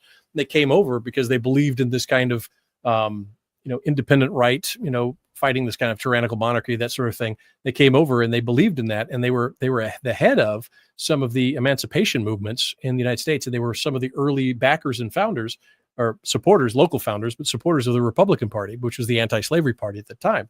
And they disproportionately fought in the North on the Union side, one, because of geography, but two, because of belief. They honestly believed that this was a stain on the United States, is that there was a slavery issue. The descendants, some of those were still alive actually in 1917, and their children and their grandchildren were targeted by the United States government. They went from, I think it was 843 German speaking papers in the United States to 8 or 4 within the span of 2 years in World War II or World War I. There were Germans that were actually moved to internment camps in there. There was a professor who was jailed because he played Beethoven. In fact, there's a good book, if you read it, called Burning Beethoven, and it is about that cultural genocide. So we literally began kind of the eradication of an entire German American. Now, years later, we did something similar, but not quite to the Japanese Americans, but the German Americans, these were generations, and we completely obliterated German language, German music. The names, the Turnervereins were like a big deal, like YMCA all over the place, athletic clubs. It was just like an eradication within 2 years to erase even the memory that most Americans were of German descent, especially up in, the industrial belt area, and kind of the promotion of now this British thing, which fit in with Cecil Rhodes's kind of ideal. And then it's going to be the Anglo-Saxon, not what he called the Teutonic, right? So that was kind of an interesting shift, because they needed America to culturally become have more affinity with Britain. Now it's odd because, as I said, Queen Victoria was all about German. There was this Renaissance earlier before Cecil Rhodes about Germany and Britain. That's another subject. But before 1870, 1880, Britain and Germany were like that. Remember, Queen Victoria married Prince Albert, a German, and it was Saxe-Coburg, was the House of Saxe-Coburg. Before, in World War I, they changed their name to the House of Windsor. So it was very much, there was even rules that you had to marry a German prince if you were in British royalty, to some formula there. But that's kind of the trajectory. So that's what we're looking at. And again, it benefits the financial gain of Cecil Rhodes as he kind of merges this together, and a lot of people make money. Now, again, that's the road to World War I. And do they benefit? Yeah. Do they have motive? Yeah. Do they have the means? Yeah, absolutely. The Rhodes scholarships have been going on well before then. The ability for the British to help support American trade interests, for example, the Panama Canal, they said, we'll guarantee the security on the Atlantic side of the Panama Canal. That was already ensconced. That was already there. So it was already beginning this kind of merge between the American and the British oligarchies and governments. And now on a cultural level, the people, with places like 30 Rock and that kind of large cultural propaganda that lasted forever. I mean, I would estimate, in my opinion, I don't have proof, but it kind of fits the fact pattern. Things like the Beatles, where they kind of pushed it forward and they had that kind of recording of the people screaming, and it's they're on the Ed Sullivan Show. That kind of British culture that comes through. You look at PBS and half of it's BBC. In other words, is it language affinity only? How much of this is organic and how much of this is a continued kind of a push to do this? Why do we have News of the Royals all the time that my mother watches on the television, right? Why are we saturated? Why not the Queen of Scandinavia? Why not the king and queen of Denmark? They have an interesting life, right? Why is it only this? So it's kind of fascinating how we went from being Anglophobes to being Anglophiles over the period of about 40 years. But in World War I, a significant number of that control group, Woodrow Wilson, Edward House, William J. Cromwell, Rockefeller, those were Anglophiles, even as the American public were perhaps Anglophobes, especially a large portion of the German Americans or ethnic Germans that have been here since 1850s, 1840s in some cases, when they were suddenly attacked. Their language was outlawed. You couldn't even listen to Beethoven. Like I said, they were arresting a professor who wasn't even German, who was teaching his class that German language went away, German language newspapers went away. The eradication of that American culture that had been there for a long time, that made a lot of other Americans upset for a time. And so that was kind of interesting. And so after World War I, Americans took a deep look at why were we even in there? And that kind of created a strain, because in America, there was a number of books that actually came out that was talking about the U.S. had been brought into it by Britain. So there was a lot of open talk. There was a lot of that going on. And there was a lot of propaganda that happened after the war to try to convince people that, hey, it was all Kaiser Wilhelm. Now, eventually that kind of died out, and it was just, well, okay, it was just a mistake. Everybody just bumbled into it. But there is a very strong case that it was the oligarchs, and not necessarily Britain, as I say, it was the oligarchs, Cecil Rhodes, wanting that economic gain with other people's blood, right? So a lot of it was Russians. There was a lot of French in there that were spent on that. And eventually, because it was 4 years, ended up a lot of British and their colonials died in there. A lot of Indians died in World War I. The British colonial Indian forces were over there. A lot of Canadians, a lot of Australians. I mean, it was very, very terrible. But again, it wasn't planned so much because there was this thought that it was going to be very quick because they had the Russians and the French coming up. The British were just supposed to be a smaller force, and they had to get more and more into it. And then the U.S. had to get kinetic. It took 31 nations 4 years to bring Germany to the point that it was negotiating a surrender because the people at home were starving, right? Militarily, they just started kind of moving back, but who knows if they would have stabilized the lines or not. Russia fell. And that's where we are now, is that Russia fell. They could begin to focus on the East. The Bolsheviks were brought in. And that's what we're going to talk about next if we have time. All right, it's 1:24. Okay, I'm going to go for 2 hours. If you want to stay now, we're going to talk about the Bolshevik Revolution. What were the oligarch groups in the Bolshevik Revolution? and then we're going to go to World War II, and then we're going to stop on that. Now, if you want any more details on this, I'm going to set up a special one for the members only, but we'll have another channel if you want to be able to come in there. If you're generally wanting to kind of go deep dive in this thing, we're doing kind of the overview. But if you want some of the really detailed facts and some of the source documents, let me know, and we'll try to get you an invitation to that one. All right. So one of the interesting parts here, let me get this open here. There was an article in Substack that was talking about, and it was interesting because as I was actually making this, setting all this up as we were doing this program, and there was an article about the British had created Bolshevism, and I kind of went, well, let me look at it, and I'll show you the article here. Let me pull it up. It was a different article, and it was fascinating to me because it all focuses on a person called Trotsky and how Trotsky was handled and what happened to Trotsky. But we have to kind of take a bigger look at what was going on around that. And it's really going to be a case of, was it the British, or was it the Americans, or was it both of us? Because we have, as you'll see here in a minute, very clear information about how the U.S. Was very involved in Russia prior to our participation in World War I. And then we were very involved, and we have names and receipts for the facilitation, the support of Bolshevism during World War I, after World War I, and then the support of the Soviet Union at a time when officially we weren't recognizing the Soviet Union and we were supposed to be anti-communist. And again, the oligarchs have that ability to kind of move over there. So if Joe Sixpack goes over to Russia and helps about Soviet Union at that time, he come back and might get arrested. But someone that owns factories can go over there and, no big deal.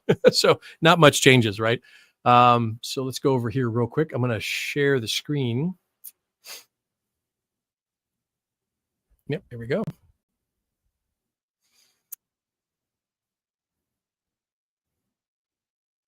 Why is this not showing up? Hang on just a second. Add to stage. There we go. Okay.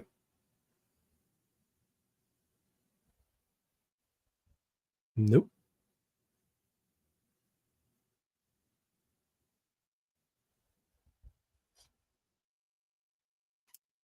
All right. Well,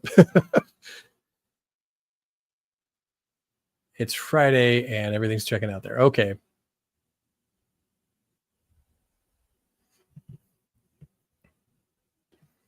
I'll try one last thing here. There we go. All right. So we can look here. This is by Richard Poe. He's over on Substack. So I would definitely take a look at this one if you can. So Richard Poe, one word, .substack.com. And he put out on January 10th, 2023. I just saw it in my feed today, probably because I was, doing some final verification on some items on this one.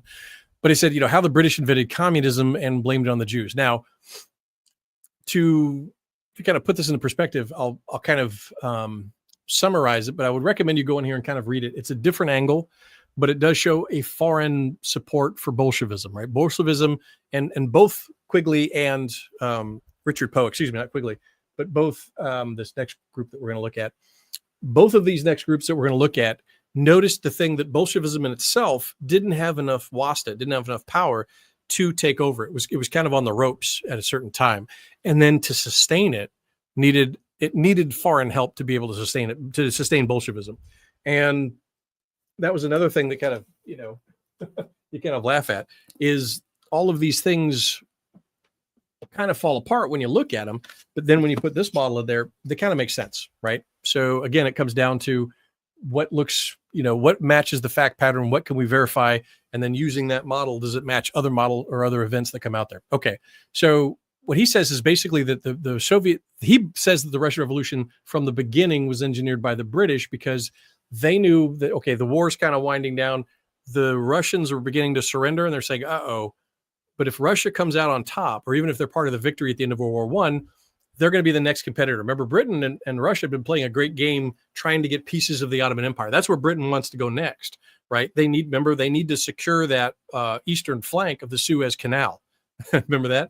So they're looking at the Ottoman Empire, and just luckily the Ottomans had joined in with Germany and they were fighting the Allies. And so that was part of Britain's plan already, is they're going to carve out big swaths of the Ottoman Empire, especially the trade areas, the areas where they can have ports and the oil, so that they can get that into their column.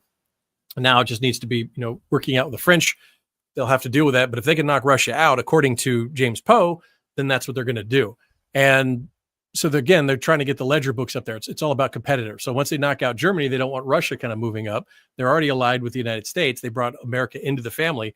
They see the Slavs as physically different. They see them as a different group entirely. And so that's what they do. And he also points out that it was a huge propaganda push in 1919-20 by the British government to say that the Bolshevik Revolution was specifically Jewish, when it wasn't. The Mensheviks had far more Jews. In fact, the Greens had more Jews than the Bolsheviks. The Bolsheviks turned against the Jews. And there's actually evidence here, which we'll show you, some great source documents in a book next, that this was a campaign to try to do that. And that lasted today. I mean, that's literally, so many people today say this. And then you go, okay, well, show me the numbers. And the numbers aren't there. But we know that we know that Bolshevism was not going to be on its own. It was parasitic off of the Mensheviks that took over, right? Kerensky's government kind of took over Russia. They had done a peace, the Treaty of Brest-Litovsk with Germany. They said, okay, fine, we're out.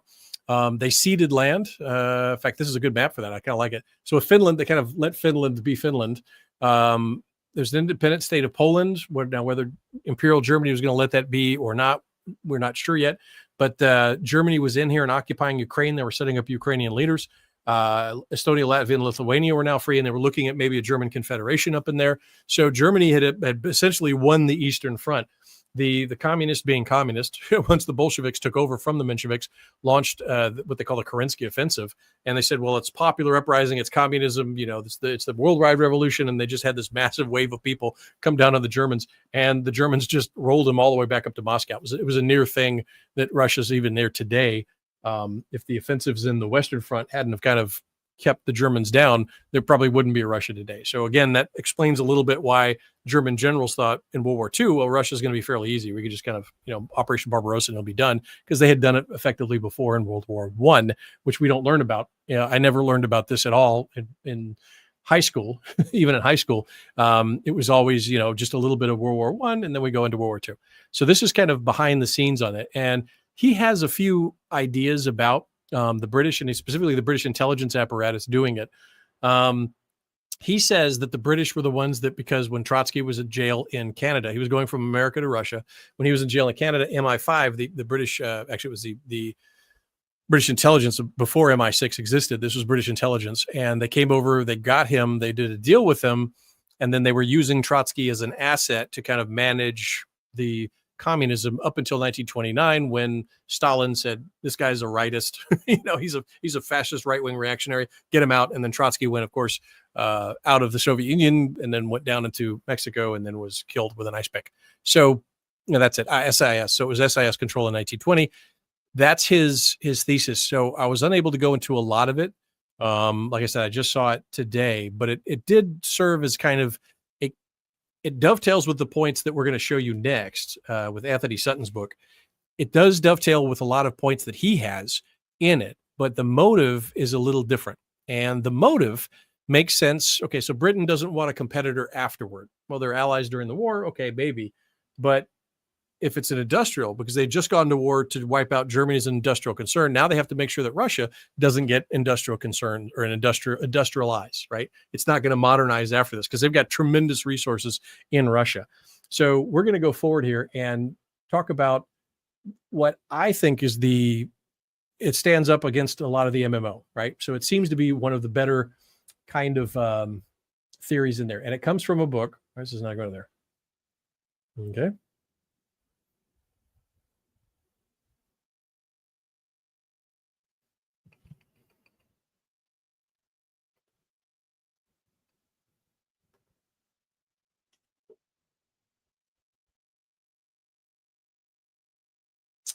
Well, that's Anthony Sutton. Hang on a second. You know what? I'm just going to hold it up. That thing's not working. All right. So see this? So this one's interesting. This is actually Anthony Sutton. It's 3 books combined into one. As you can see, it's been well loved, well researched, because it was so kind of a paradigm shift, right?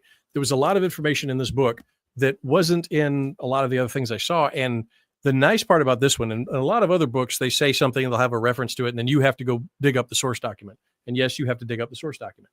But in this book, the interesting part was, I got to get this thing working. It's going to have to work. Hang on just a second. Let's see if we can get this thing going. Yeah, we have someone in there. Okay.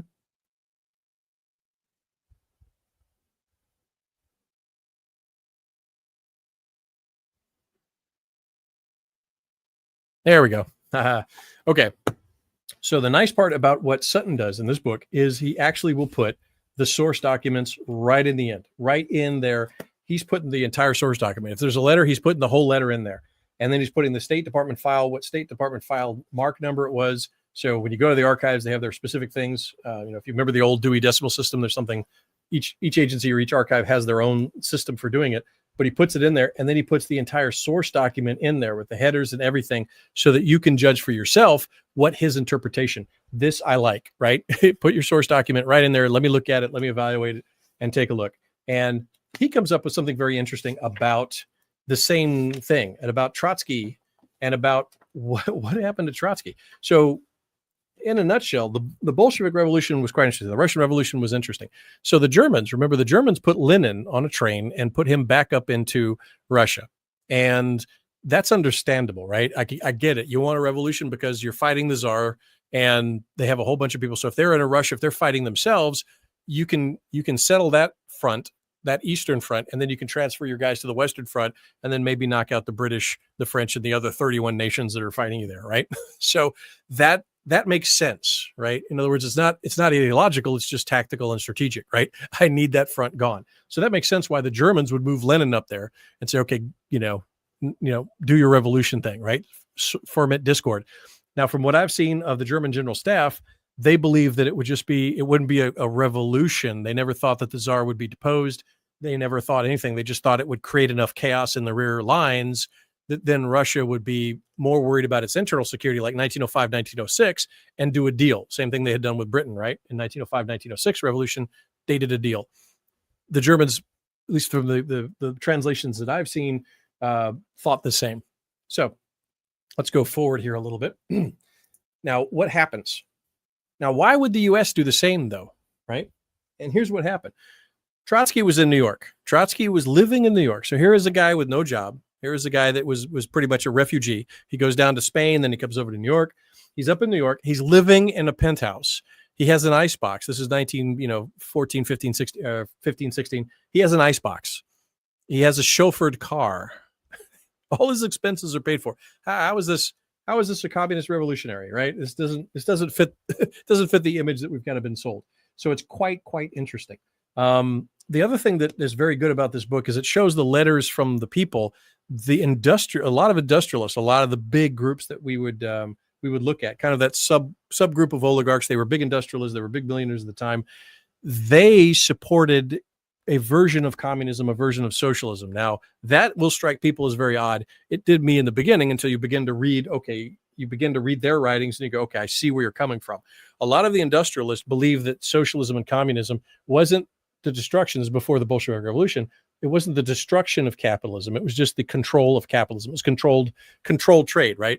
As long as I'm at the top. So if I'm Ford Motor Company and I'm the biggest motor company ever, if I'm Rockefeller and I own everything, if I'm JP Morgan and I own Chase Bank and I own everything, we want to stop competition, right? We want state managed because I've got the monopoly, right? And it's easier to control the state than to control 50 million customers, right? And their whims and fancies and fads.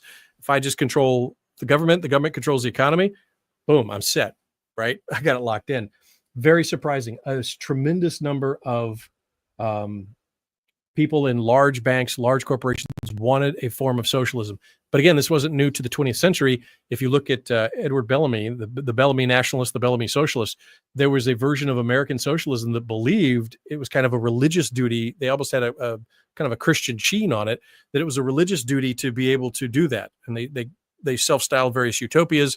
There were Bellamy charters. There were Bellamy colonies that they set up, little socialist colonies. There was one actually in Washington State, just south of Tacoma. And they believed that they would, have this perfect utopian society by that. And the big boys, the big gigantic, some of the industrial concerns also were on board. They were not anti-communist. I grew up believing that if you were a capitalist, you were automatically an anti-communist. It's not true. They don't see it as dichotomy. They actually see communism as a form of a form of controlled capitalism, a socialist capitalism.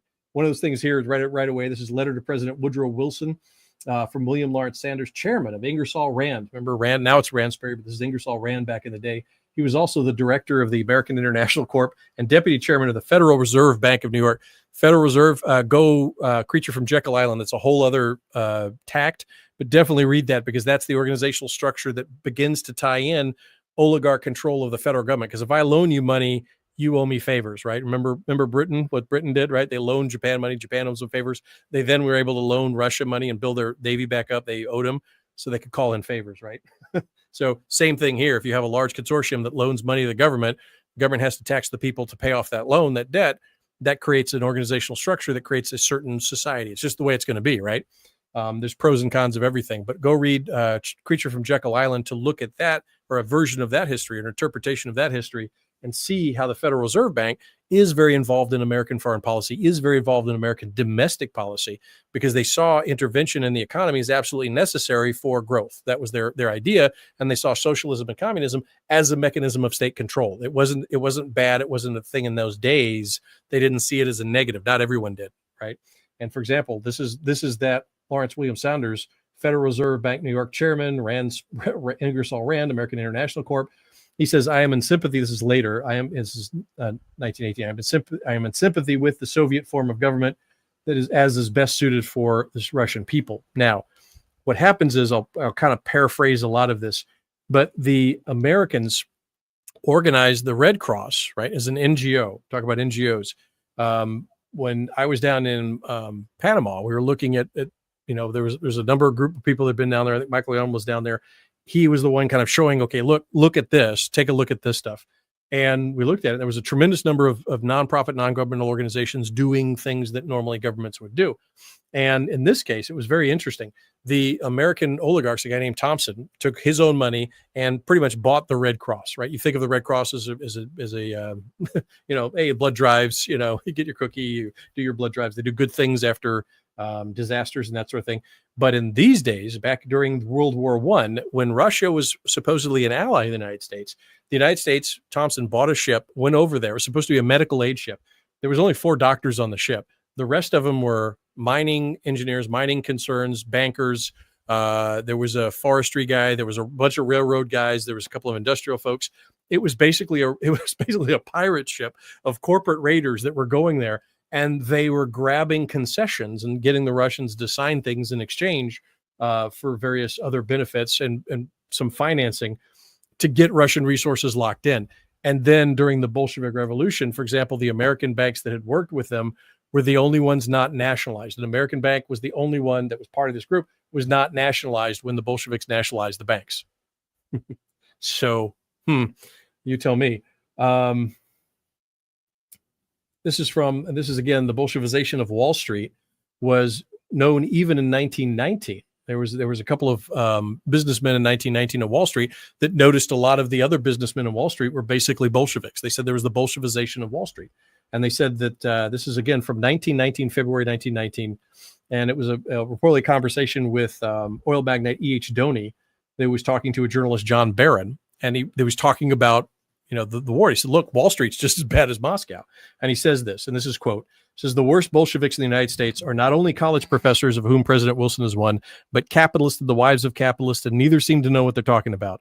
William Boyce Thompson, remember that name, William Boyce Thompson, is teaching Bolshevism, and he may yet convert Lamont of J.P. Morgan and Company. Vanderlip is a Bolshevist, and so is Charles Crane. Many women are joining the movement, and neither they nor their husbands know what it is or what it leads to. Henry Ford is another. And so are most of the 100 historians Wilson took with him in that foolish idea that history can teach youth proper demarcations of races, peoples, and nations geographically. Remember, Wilson was he was an unreconstructed secessionist. He believed in separation of races. He brought back the KKK. He resegregated the federal government. Wilson was he was a schmuck. And he was part of that. He was trying to recreate history to reinforce the ideals of a racial separation within the United States. Henry Ford. Now, many people remember today Henry Ford. They say, "Oh, well, the guy was an anti-communist. He was a little bit of a Nazi, and he hated Jews." Right? Well, Henry Ford, before he helped the Nazis, he went to the Soviet Union and got Stalin a huge shot in the arm with industrial tooling, dying, how you'd be able to do the industrial process, basically Ford's assembly line production. He was able to go there, make a lot of the Soviet tractor factories efficient, and he was able to establish and do some business deals in Russia when it was the Soviet Union, before Ford then went to the Nazis. So he was a communist. He supported communism and he supported Nazism. That's Ford. And look at how Ford tried to run his factory early in America. He wanted to control even the factory workers' houses. He wanted to control their cycles of time, right? How they spent their time, what they had in their house. The guy was a complete communist. That's Henry Ford. So when we think of these things, we have to realize that, yes, you can be a multi-billion-dollar, industrialist. It doesn't mean you're not also supporting communism, as long as you're on top, as long as you're part of that ruling group of communism, because that eliminates competition and gives you a monopoly. So looking at that, they looked at the Soviet Union as kind of a model. So the ship goes over the Soviet Union, it grabs a bunch of concessions, mines, forests areas, future railroad concessions, banks, how are they going to move the gold out? They then say, okay, we're going to move it up into a couple of intermediaries, and then we're going to move it over. They're moving already how to work gold transfers outside of diplomatic recognition. They've already worked that through. So even if the government, for whatever reason, doesn't recognize the Bolshevik government as the official government of Russia, we're still going to be able to do some bank transactions. They're working all of this out beforehand. The ship comes back. The doctors actually resigned because they're like, this is ridiculous. This isn't a medical mission. We're just here for window dressing. But that was the cover that was given. It was a Red Cross ship. Interestingly, all those Wall Street guys and bankers and financiers gave themselves military ranks. So, for example, Thompson was Colonel Thompson.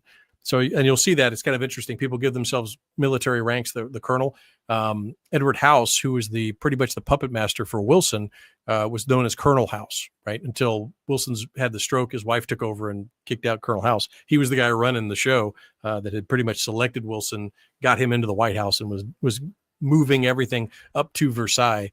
But just because of the politics between him and Wilson's wife, when Wilson was debilitated with a stroke, he was not able to kind of ramrod it through Congress. And that's why we didn't enter the League of Nations. But it was our idea.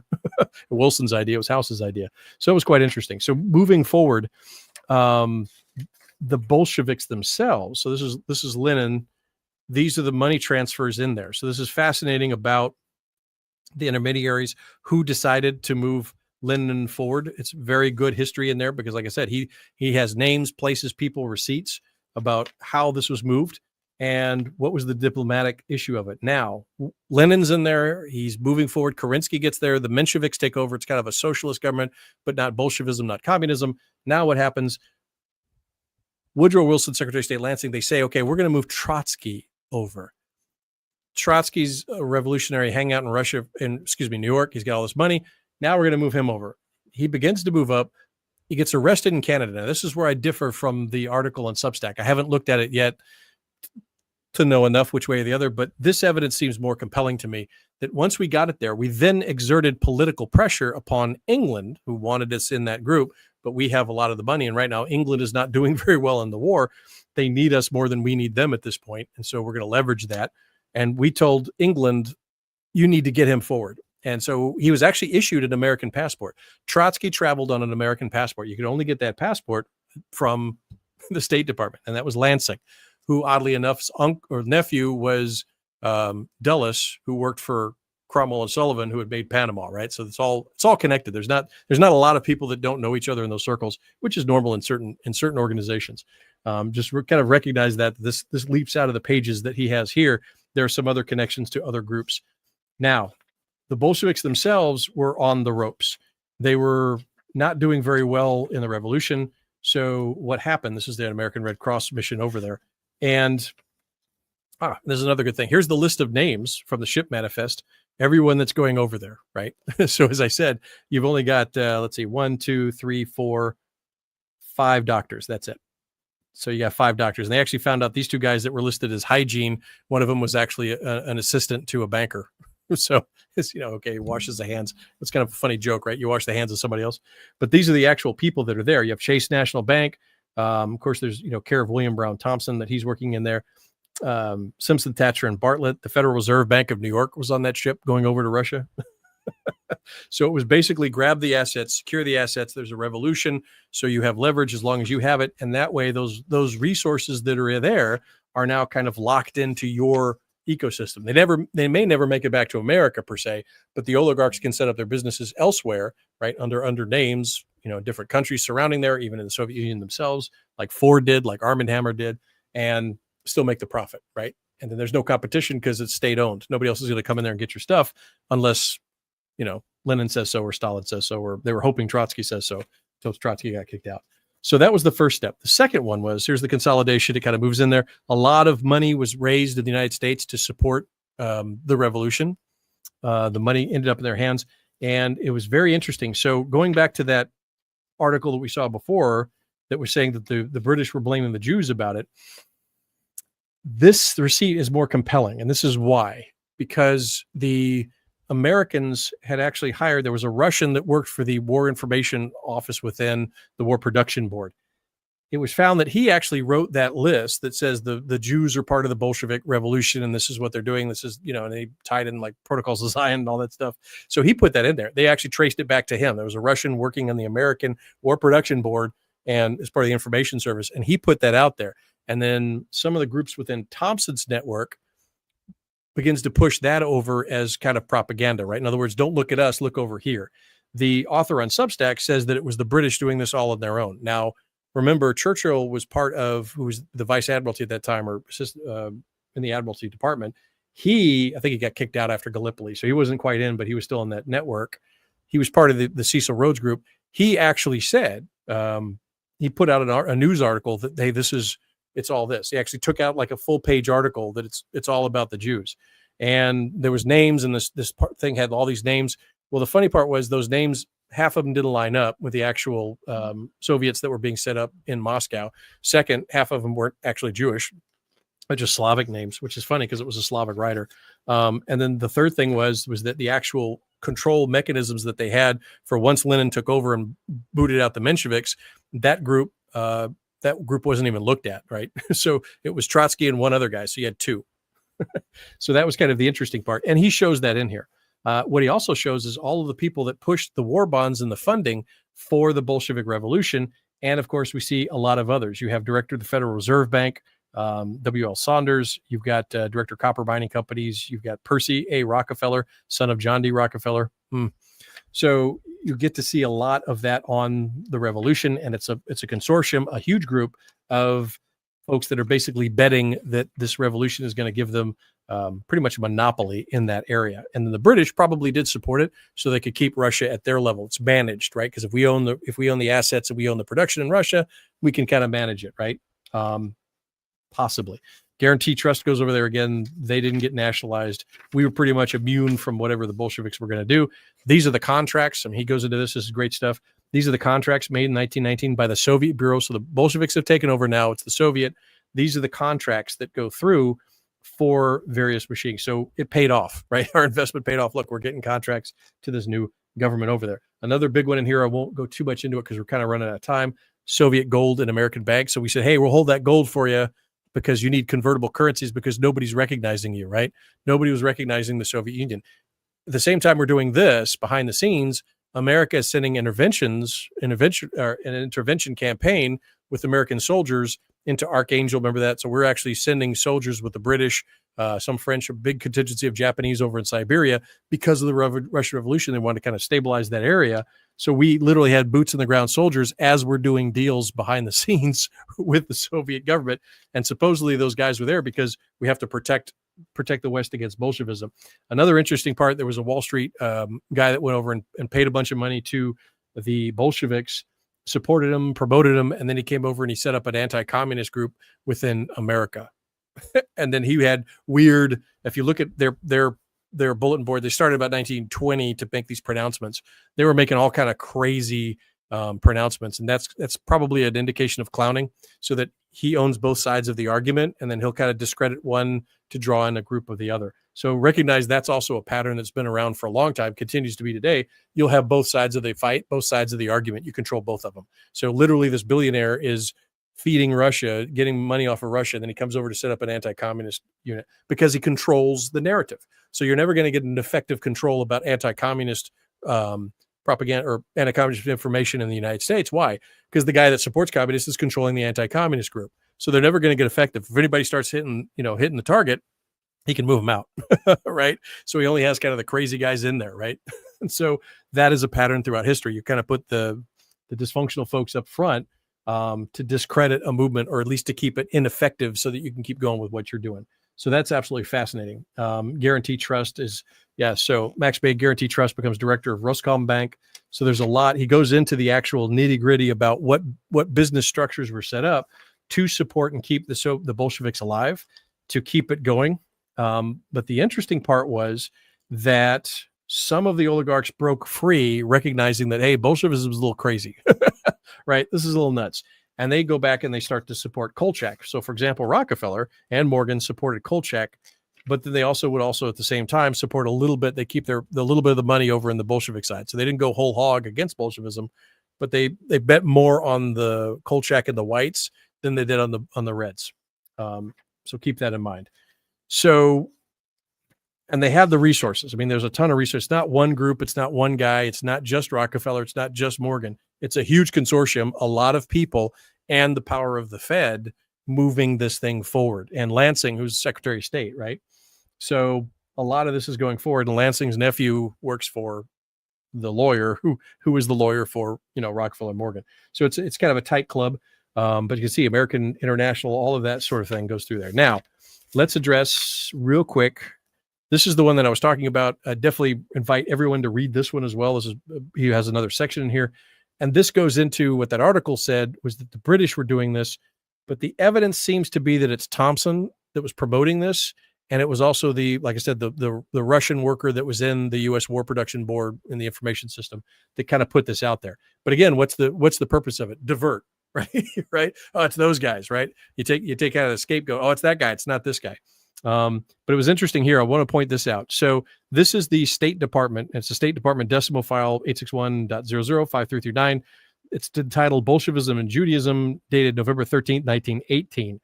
And it looks like a report, and it's said it was supposed to be, the revolution was engineered in February 1916. And he lists the names of these bankers, and he says Jew, and it goes through there. Now, the interesting part right away, you can see it's discredited because it's Jacob Schiff, right, as a Jew. That's New York. So he's in New York. He's also the one that financed a little bit of the Russo-Japanese War because he hated the czars, because the czars were anti-Jewish. So yeah, okay, he's gonna fight against it, right? Jacob Schiff. What else is he gonna do? But the interesting part, and good for the author, because what he finds is he goes through and he finds the documents from Jacob Schiff, the letters between Jacob Schiff and the State Department, saying, stop supporting the Bolsheviks. And he's in touch with a couple of the Jewish bankers in Russia that are saying, look, we're getting smacked around by the Bolsheviks. The Bolsheviks they're anti-Jewish, right? They're just like the Tsar. They're anti-Jewish, right? And he says, why don't we support this other group, which is more all Russia, right? Pan-Russian rather than, kind of anti-Jewish. And he says it in here. So you'll actually see Schiff writing to the Secretary of State, asking for, he's requesting that the bonds that the U.S. are raising for this group don't go to Bolsheviks. They go to set up a different bond. Let's fund this. Let's set this up and get it to this other group, because they're not, they're fighting Bolsheviks. They're not fighting Jews. And that's Schiff. So Schiff is actually anti-Bolshevik, but yet this propaganda piece that everybody references has Schiff as the number one name. And when they actually look at the back and forth, he's trying to get money around. Now, it's interesting because the State Department comes back and says, no, it's only going to be this. This is the only fund. We want a unified fund. We want all the resources together. And so we're not going to do it. We really don't want to do that. So that's kind of interesting to see, in that the State Department was assisting in the oligarchs where that money's going to go. They weren't going to divide up that money and kind of fund basically competition. They were betting pretty much all in for that. This is also interesting. This is the document number 6, the Soviet Bureau in 1920.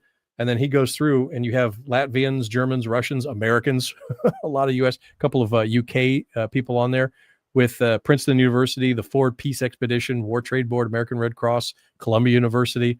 So there's a lot of people that are on the Soviet Bureau that were well within. They weren't communists that we would think of as communist. They were industrialists or bankers that were saying, hey, we like this control model. They thought it was kind of a new way to go in the utopia. So that was what gave the shot in the arm to the Bolshevik Revolution.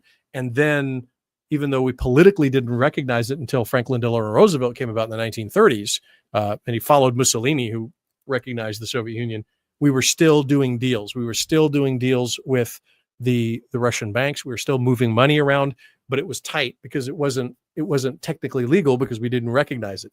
But the big players that had actually positioned everything in there, they've got a pipeline.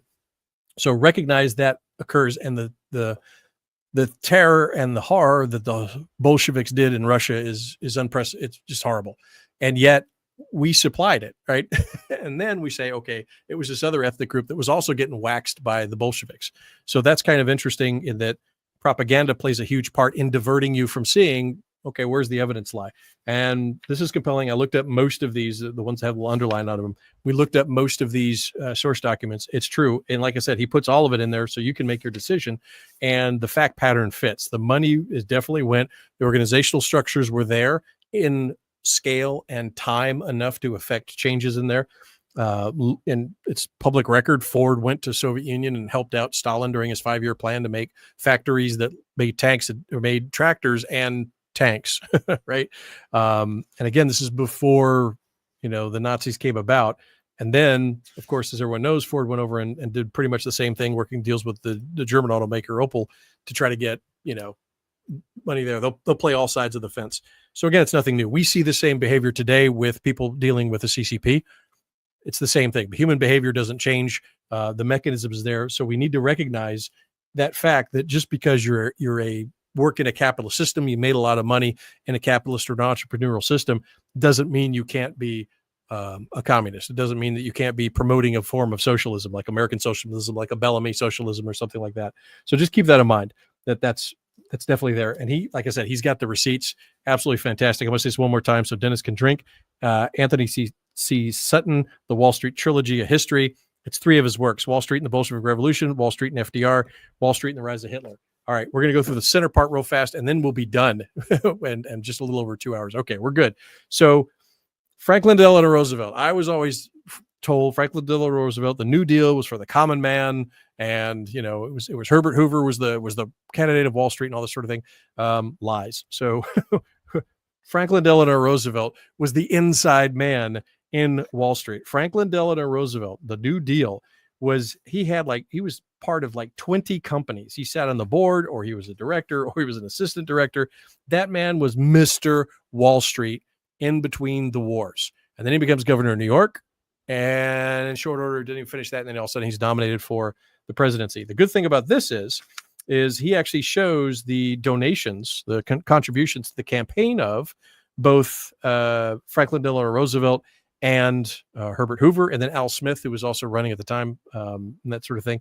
And it shows the majority of the campaign contributions to Franklin Delano Roosevelt. He got a lot of bigwigs. Like a lot of the oligarchs are paying FDR. Now, why? They like this central planning. Now, remember this: the oligarchs most of them like central planning. Why? Competition's gone. We already talked about this. So now they've got their overseas thing. Now they have to transform the business, the American society, so that it fits their model. They don't like this wild and west. They don't like laissez-faire. They don't like any of that, right? I want a controlled system where I'm on top, right? I want to control this market that's the United States. And that means controlling the government, right? And so they begin to do that. There's a synthesis, right? We would call it, if it was in Italy, we'd call it fascism, right? To begin this kind of merging of these elements together. And he has a compelling case within here that there is this beginning of it. And you'll see some interesting names in here. For example, the Swope plan, that was basically the New Deal. And so some of these, what we call the radical systems, were incorporated into the New Deal. And some of the names, for example, the Swope plan, were actually used in Germany. So the New Deal was basically restructuring the American society so that it benefited the oligarchs, right? And it created kind of a social service net. It did do that, but it did it at a profit to some of the oligarch groups that were supplying those services, if that makes sense. People that lived through 2020 would recognize that some companies made a lot of money because they were essential services and essential materials to be able to put those out there, where the people just kind of faded out there. You'll see some of the names in there. Some of the big ones are in there. DuPont kind of makes it during this time, General Motors. There's a lot of interesting machinations about how they're going to do wage controls, price controls, all this sort of thing that goes through there. And it started stressing the system. And so that's why we don't have it today. But it is very, very interesting to look at that. The other one, as a complement to that, if this interests you, on the interwar period in America and how they were transforming America into kind of a socialist, fascist area during the New Deal, is the Schenectady, or it's actually Amity Shales. She writes an excellent book about the Forgotten Man. It's called The Forgotten Man. And one of the cases in there, it's a fascinating case, went all the way to the Supreme Court.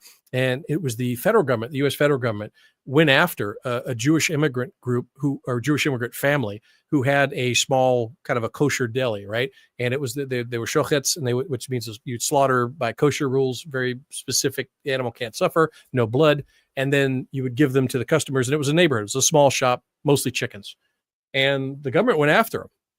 I mean, they were gonna put these people in jail, take everything they had from them. Why? Because some chickens are big, some chickens are small. It's whatever the farmer can bring in. Now, if there's a widow that comes in, she only needs like a little chicken. So you're going to get the small chicken for her for the Shabbat dinner. There you go. Thank you. Right? Here's your little chicken. You're good. And then a family comes in, maybe Hasidus or something like that. The Orthodox, the Haredi, he comes in, he's got, 15 kids. He's going to need like the biggest chicken he has, right? You have maybe two. But the U.S. government at the time, under the price control, all the New Deal controls that were going on, said for efficiency, right? The state control model, the first person in the door, the first chicken there, that's who gets it. Boom, go, boom, go, boom, go, right? Time and motion studies, all that. They have the scientific method that's the best way to do it. They knew better than the chicken seller how to sell chickens. And what happened was that the Jewish deli guy, number one, he didn't speak a lot of English. He was mostly Yiddish speaker. He's like, forget this. I don't even know. That doesn't make sense, right? So the old widow comes in. Here's the chicken that you're going to need. Don't waste the food. The family of 15 comes in. Here's your big fat chicken, but it was in the back. So he takes them out of sequence. He gives people what they need, and they go after him. The federal government goes after him. Now, good for him. He had kind of a great lawyer. There was a good Christian lawyer actually that represented him, and it went all the way to the Supreme Court, and they won. And then Roosevelt got the idea that I'm going to pack the Supreme Court. It was that case that was one of the deciding factors for why Roosevelt needed to pack the Supreme Court, because they had overridden his perfectly constructed society. But they were going after a Jewish family that didn't speak English because they thought, well, who's going to defend them, right? So Roosevelt was notoriously anti-Jewish. He didn't like them. He had his little puppet, Stephen Wise, don't get me started. But it was pretty interesting on that one. So looking forward, remember Swope, remember those guys that were creating the New Deals? We did the same to Germany. I'm going to go very quickly on this. A couple of points about we don't have a full connection that started a war, but we do know it put a guy in power or assisted a guy to get in power. The thing that always got me, another one of those anomalies in history that always tends to kind of get me a little scratching my head, is the fact that, number one, Hitler was not even German, right? He just wasn't. Like I said, if you know this, if you look at some of our other things, Germany was the most integrated of Jews and any other group, Christians, you name it, right, of all denominations. Prussia itself, before it became Germany, had mixed Catholic and Protestant together. They were able to kind of maneuver that in a way that the rest of Europe was killing each other over. So it was very interesting in that they saw themselves as a culture and a people versus specific kind of lineages. And the Jews in Germany also saw themselves. They said we're German first and we're Jewish second. Albert Ballin, Max Warburg, a number of people, Haber Bosch, Albert Einstein. So all of those were very very patriotic Germans. They were disproportionately patriotic during World War I, tremendously so. So how was it that there was 100,000? So there was only 500,000 Jews total in Germany. 250,000 roughly males. Out of that, you probably have half of that are eligible for service, due to age, physical, or you have a job that you can't go to the service on. You have a critical job. So 100,000 roughly Jews served in German army, right? 16% of the available male population, or of the total male population served, which was the highest proportion of any country. France had around 2%, Britain roughly 3%, America had between 6 to 12%, And it was more the end of the war, they had the 12%, not during the combat operations, but during occupation. So it was tremendously there. There was over it's like 10,000, 12,000 died that we know of. And a lot didn't because they just didn't register. They didn't put down their religion on there. So it wasn't a thing. That was known. They got a number of iron crosses, the House of Hohenzollerns with cross swords, tremendous. So how was it, like in a short order, they went from being heroes to being, outcast? And how was that done by a guy, again, the Hitler guy, right? So because he wasn't even German, he was Austro-Hungarian, right? And he had dodged the draft twice in Austro-Hungary. He went over to Germany, and then he was arrested and he was going to be sent back, but he says, hey, I'll join the German army. And that's what his boyfriend was going into, Schmittel. So Schmittel was going into the German army. They were I think it was the 16th Reserve. So he joined with his friend, and he was in a messenger unit. And it was like, kind of rear debt kind of guys, very rear debt. He was in one battle. That's the biggest thing here. When you actually look at the record, he was in one battle in the very beginning, 1914. After that, he was assigned to the brigade rear, not the company, the brigade rear. So he ran from the brigade to the company headquarters and then back to the brigade. He never went forward of that. So he was, there's a couple of artillery barrages, but other than that, he was outside. And that's why he stayed a Grafenwehr, private first class, for 4 years. Everybody else was moving up. You had privates that went to lieutenants and captains, right, during the war. A lot of upward mobility, not that guy. And then he got out. He went to the Bavarian Revolution. There was a Bavarian Communist Revolution after the war that the Americans spread. Remember Thompson? Remember the guy that got the Red Cross ship? He bragged that this is his own writing, and it's documented in his book. He was bragging and telling the British how he was spreading the Bolshevik communist revolutionary material into Germany. So he was seeding that area. So there was the area that he talked about. There was a lot of what they saw as foreign Bolshevik material moving into Germany. A lot of that may have been facilitated by the United States, which makes sense if we're at war with Germany. Okay, we're at war, we're going to do that. But that Bavaria turns over into a communist, socialist state. Hitler goes up into that area. He's actually photographed. They've uncovered this photograph recently at the funeral of the communist leader of that revolution after he was killed. That was Hitler, right? And then in 1922-23, he renounces his Austrian citizenship. So he is a stateless migrant. He refuses to get his German citizenship until 1932. So for almost 10 years, he's a stateless migrant, and he signs it on the hotels. So he still have his hotel registration cards, nationality, stateless migrant. He's very proud of it. But he won't get German citizenship. The Nazi party, kept trying to give him German citizenship. He wouldn't take it. One time, all he had to do was be a police chief, right? And that gives you that confers automatic German citizenship because it's a border town near Austria. He said, no, I'm not going to do it. Finally, he had to go to be a political representative for the town of Brunswick to go to a party congress, and that would confer German citizenship. At that point, 1932, also the party wanted to put him forward as chancellor. They said, okay, fine. He did it, right? But he didn't have to do anything. He didn't have to study, didn't have to swear an oath. He's done, right? That's it. They just said, okay, now you're German. How did that guy move up? And how did he, who was an artist, who was a bohemian, who kind of like, he's kind of goofy, he would get good speeches occasionally. People said he was very, very articulate in his speech, but he had no real skills, right? And he didn't do anything in the war. His unit knew that. Read their book in 1932, their unit book. He's got one picture in there that kind of like that guy. They didn't even talk about him. So the point being is that how did he move up? Well, there's very compelling evidence within here, and they show 6, and you're taught in school that the Junkers, the German big companies, financed and promoted the Nazi party. So they say it's a right-wing party, that the Nazis were supported by these big companies in Germany, and that's why they moved to power, these big corporations, so therefore he's right-wing. Well, it turns out interwar, the United States owned majorities or completely almost owned outright, including an American CEO, of 5 of those big Junkers companies. And all 5 of those contributed to the political campaign of the Nazis. The only large Junkers company that was comparable size, that was completely 100% German owned, did not contribute to the Nazi party. So I found that a fascinating fact. He's got the receipts in here. Let's go back to that.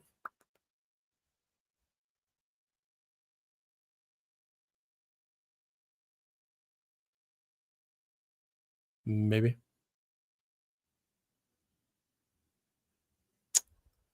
One day. There we go. All right. This is it. And then we'll finish out here. So he goes into this and he talks about, okay, so there's this. Yeah, so there's a lot of the political folks that are around. Some of the political friends of FDR, very close political friends of FDR, are also close associates of Hitler. And the finances. So here we go. These are the financial contributions to Hitler. Again, I love the fact that he puts these in here and then he references them. You can go get them in the source documents, but he's translated these, of course.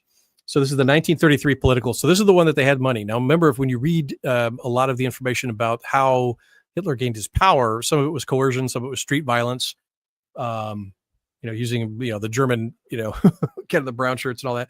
But a lot of it was bribing. They had a lot of money, right? A lot of money. Now, check this out. So this is the political contribution by firms. So he goes through here. This is how much they pledged and how much the total amount was. So all of these groups are in part owned, controlled by United States. In fact, there's even one in here. This is Owen Young, Arthur Baldwin, Jared Swope. The Swope plan is the German General Electric. So GE, remember them? We bring good things to life, that whole thing. The GE in Germany gives 4.6% of the total to the campaign for the Nazis. It's significant. It's not the biggest, but it's there. IG Farben, they're big. They've actually done a lot. There's Edsel Ford is in there. C.E. Mitchell, Walter Teagle, Paul Warburg. Paul Warburg. That's 400,000. That's 30% of the total donations to the Nazi Party were given by an American-run company in Germany, IG Farben, right? So go through this. I would definitely recommend this book. Get it, debate it, look at it, compare it, right? Validate it. But what it will do is it will open up your eyes, hopefully, as it did mine, in a lot of things, and looking at U.S. industrialists and how they can be waving the flag at home, but watch where they spend their money, watch what they actually do, where they invest their time and effort and factory building and all that. They could be feeding your next enemy. They're feeding your next enemy. So when we get shocked about, people doing deals with the CCP, it's nothing new because there was a lot of money, a lot of support for Hitler and the Soviet Union back in the 30s. So this goes into it. In fact, the Young and the Dawes plan, Owen Young and Gerald Swope and Owen Young, they were the ones that, even though the United States was not neutral after World War I, just because we weren't in the League of Nations, we were the ones that restructured the loans for Germany because Germany was paying off a lot of debts. So we didn't need an indemnity from Germany. We gave loans to Germany. We restructured their loan repayments. Germany would use our money to pay off Britain and France. Britain had tremendous war debts to us, so they were giving us the money and interest. So we were making money from the same money we're investing in Germany. Loaning money from Germany comes back to us twofold: the German interest and the British interest, because they use that loan to pay it off. That's a neat little neat little trick, isn't it? But it goes into this. Also look up, like I said, Putzi Hostenale. He's a friend of FDR, and 1925 he was the funded a lot of the Nazi propaganda, and he began pushing that in there. But a lot of these are Americans that go over there and are investing in the Nazi group in Germany. America, including FDR, between World War I and when the Nazis rose up, were taking a lot of intellectual property, were taking a lot of resources from Germany and moving America up. Goodwill Zeppelin, for example, was Goodwill Zeppelin, and then Zeppelin separated, was Goodwill. There was an American airship company which was owned in part by FDR, and FDR was in part of that legal process to get the patents for some airship designs, some Zeppelin designs from Germany after the war, while he was still the Assistant Secretary of the Navy. So highly illegal, but nobody ever called him on it. So they were making profits, pretty much raiding German intellectual property over here, and then buying out German companies, and then manipulating the German economy so it crashes, and then they can get a political party up in there. That's the thesis. And so far, the facts seem to support that thesis. It fits the model. It also fits the model of subsequent post-war, Cold War kind of activities that went on that people think that, that's something new, when actually, no. This is kind of an old mechanism, and you can find something similar actually in older oligarchs. For example, in the Venetians, the Genoans were doing something similar. So the organizational structure dictates outcome. People will respond to similar circumstances with similar organizations. There's just different names. They're fancier. The problem is that we kind of have an age of amnesia being put upon us in history, and we're not looking correctly at it. We're not looking at the facts and saying, okay, here it is, so we can understand today a little bit better. We're still believing that nations act in a whole, that the government is running the entire nation, and that they are beholden completely to the people. It's not true. There are a number of influences that act upon the levers of power within the nation. Most of them have some connection to large economic systems like oligarchs. And some of those oligarchs have profit centers outside of the United States that would be detrimental even to the United States. So they will go for their profit center versus the United States' health. It's just the way it is. And so I would recommend, again, looking at this. It will change the view a lot of things, especially, but it makes sense of the post-war period. It makes sense of the road to World War I.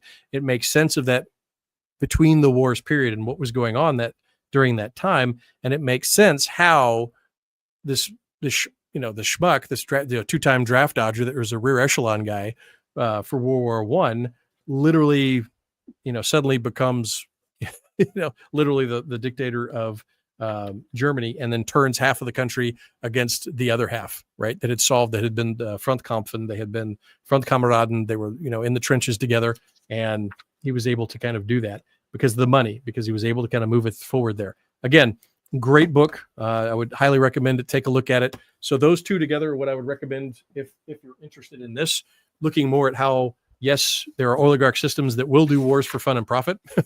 And, it is not necessarily that if you're a capitalist, you're automatically anti-communist. You may actually be communist. So be careful of that. Hidden History. This is Jerry Doherty, Jim McGregor. This is on the British oligarch system going into World War I. It's more documented because they weren't as hidden about it. It wasn't a bad thing. So Cecil Rhodes was very open about it. Alfred Milner, not so much. So the early stuff going into the Boer, the Jameson raids, a lot of good documentation. After that, there is some back and forth, but he still does a fairly good job of putting it out there. It does make sense, and then you have to go outside, get some source documents. But so far, most of the source documents support this. It's very good, and it makes sense of World War I, like I said. The second part is Wall Street. Get this one. It's the trilogy, mainly for the Bolshevik Revolution, kind of understanding how the synthesis, the symbiotic relationship between large corporations, large oligarchical structures, and the U.S. government and our society formed up, on steroids during the FDRs that we're still kind of living with today. And then finally, how kind of Hitler was used. We actually did kind of a smaller color revolution, if you will, of a different type for profit to get Germany on board and rearming, because we were involved in making profit from a rearming of Germany. And then if you look at Cry Havoc, I had another video about that. It was an arms race, actually started with Russia before Hitler even came to power, that began kind of that lead up. We were spinning up for World War II far before, Hitler even got, I would say, put in there by by a group of oligarchs from the US. So there we go. That is all for today. That was cool. I'm going to go over and real quick look at messages. I don't think there's any on this one. I'm actually wondering if any of this went out. But if not, that's okay. I have a recording. Okay. Nope. All right. So with that, we will end it right here. Again, means, mode of opportunity. Was the means there in all those situations? Yeah, absolutely. Tremendous amount of power in large organizations that were also able to, in the end, leverage state power, right? We're able to leverage some of the United States. Once that Fed system is in there, you can leverage loans from the United States, right? And the State Department says which way a loan is going to go. For example, the case of Jacob Schiff asking for a loan that wouldn't go to the Bolsheviks, it would go to anti-Bolshevik groups, and the U.S. State Department going, no. Right. So we see that we're able to leverage tremendous amount of national and international monies to be able to move this along and leverage state power as well as non-state power to affect these changes that are along the lines of what an oligarch system wants and not necessarily the citizenry wants or even the people that are running the government want. Again, no other questions. Thank you very much. Sorry for the technical issue in the beginning where we weren't able to get any sound. Hopefully this has gone through. I didn't get any complaints. So if there are any questions, feel free to put it in the comments. Over on Substack, that's the one I check the most. please check on Substack. Go ahead and put your comments down there. I try to answer each one as I can. But again, I've got an active caseload this month and next month, so it might be a bit delayed before I'm able to kind of get to it, but I will try to get to it as best I can. Feel free to disagree. I love disagreements because we, through that disagreement, through that kind of, going back and forth over evidence, that's how we come to a more closer approximation to what actually might have happened. Right. And you may find facts that I don't have, which would be great. And if you want more facts, you really want to dig into some source documents that are not in the book that we found, we'll go over those. And those are pretty enlightening. And we'll show you how to look up source documents if you want to look, if you want a separate instruction on that. I love doing that. There's some great places, but it's getting harder getting source documents now because of digitization. It's a forced, like I said, that came up with the word, or I learned the word age of amnesia. And it's true. We're doing that worse because documents are being, I don't use the word disappeared, but forgotten. They're being relegated. They're not being scanned. And then AI is only going off of what they digitize and only what a small portion of that's being put in there. Tremendous amount of documents out there that are not being used. And we're losing the ability to remember correctly what happened. So that's my thing for today. Everybody be safe. Have a great weekend. Shabbat Shalom. And again, any questions, let me know. Have a good one. Thank you so much.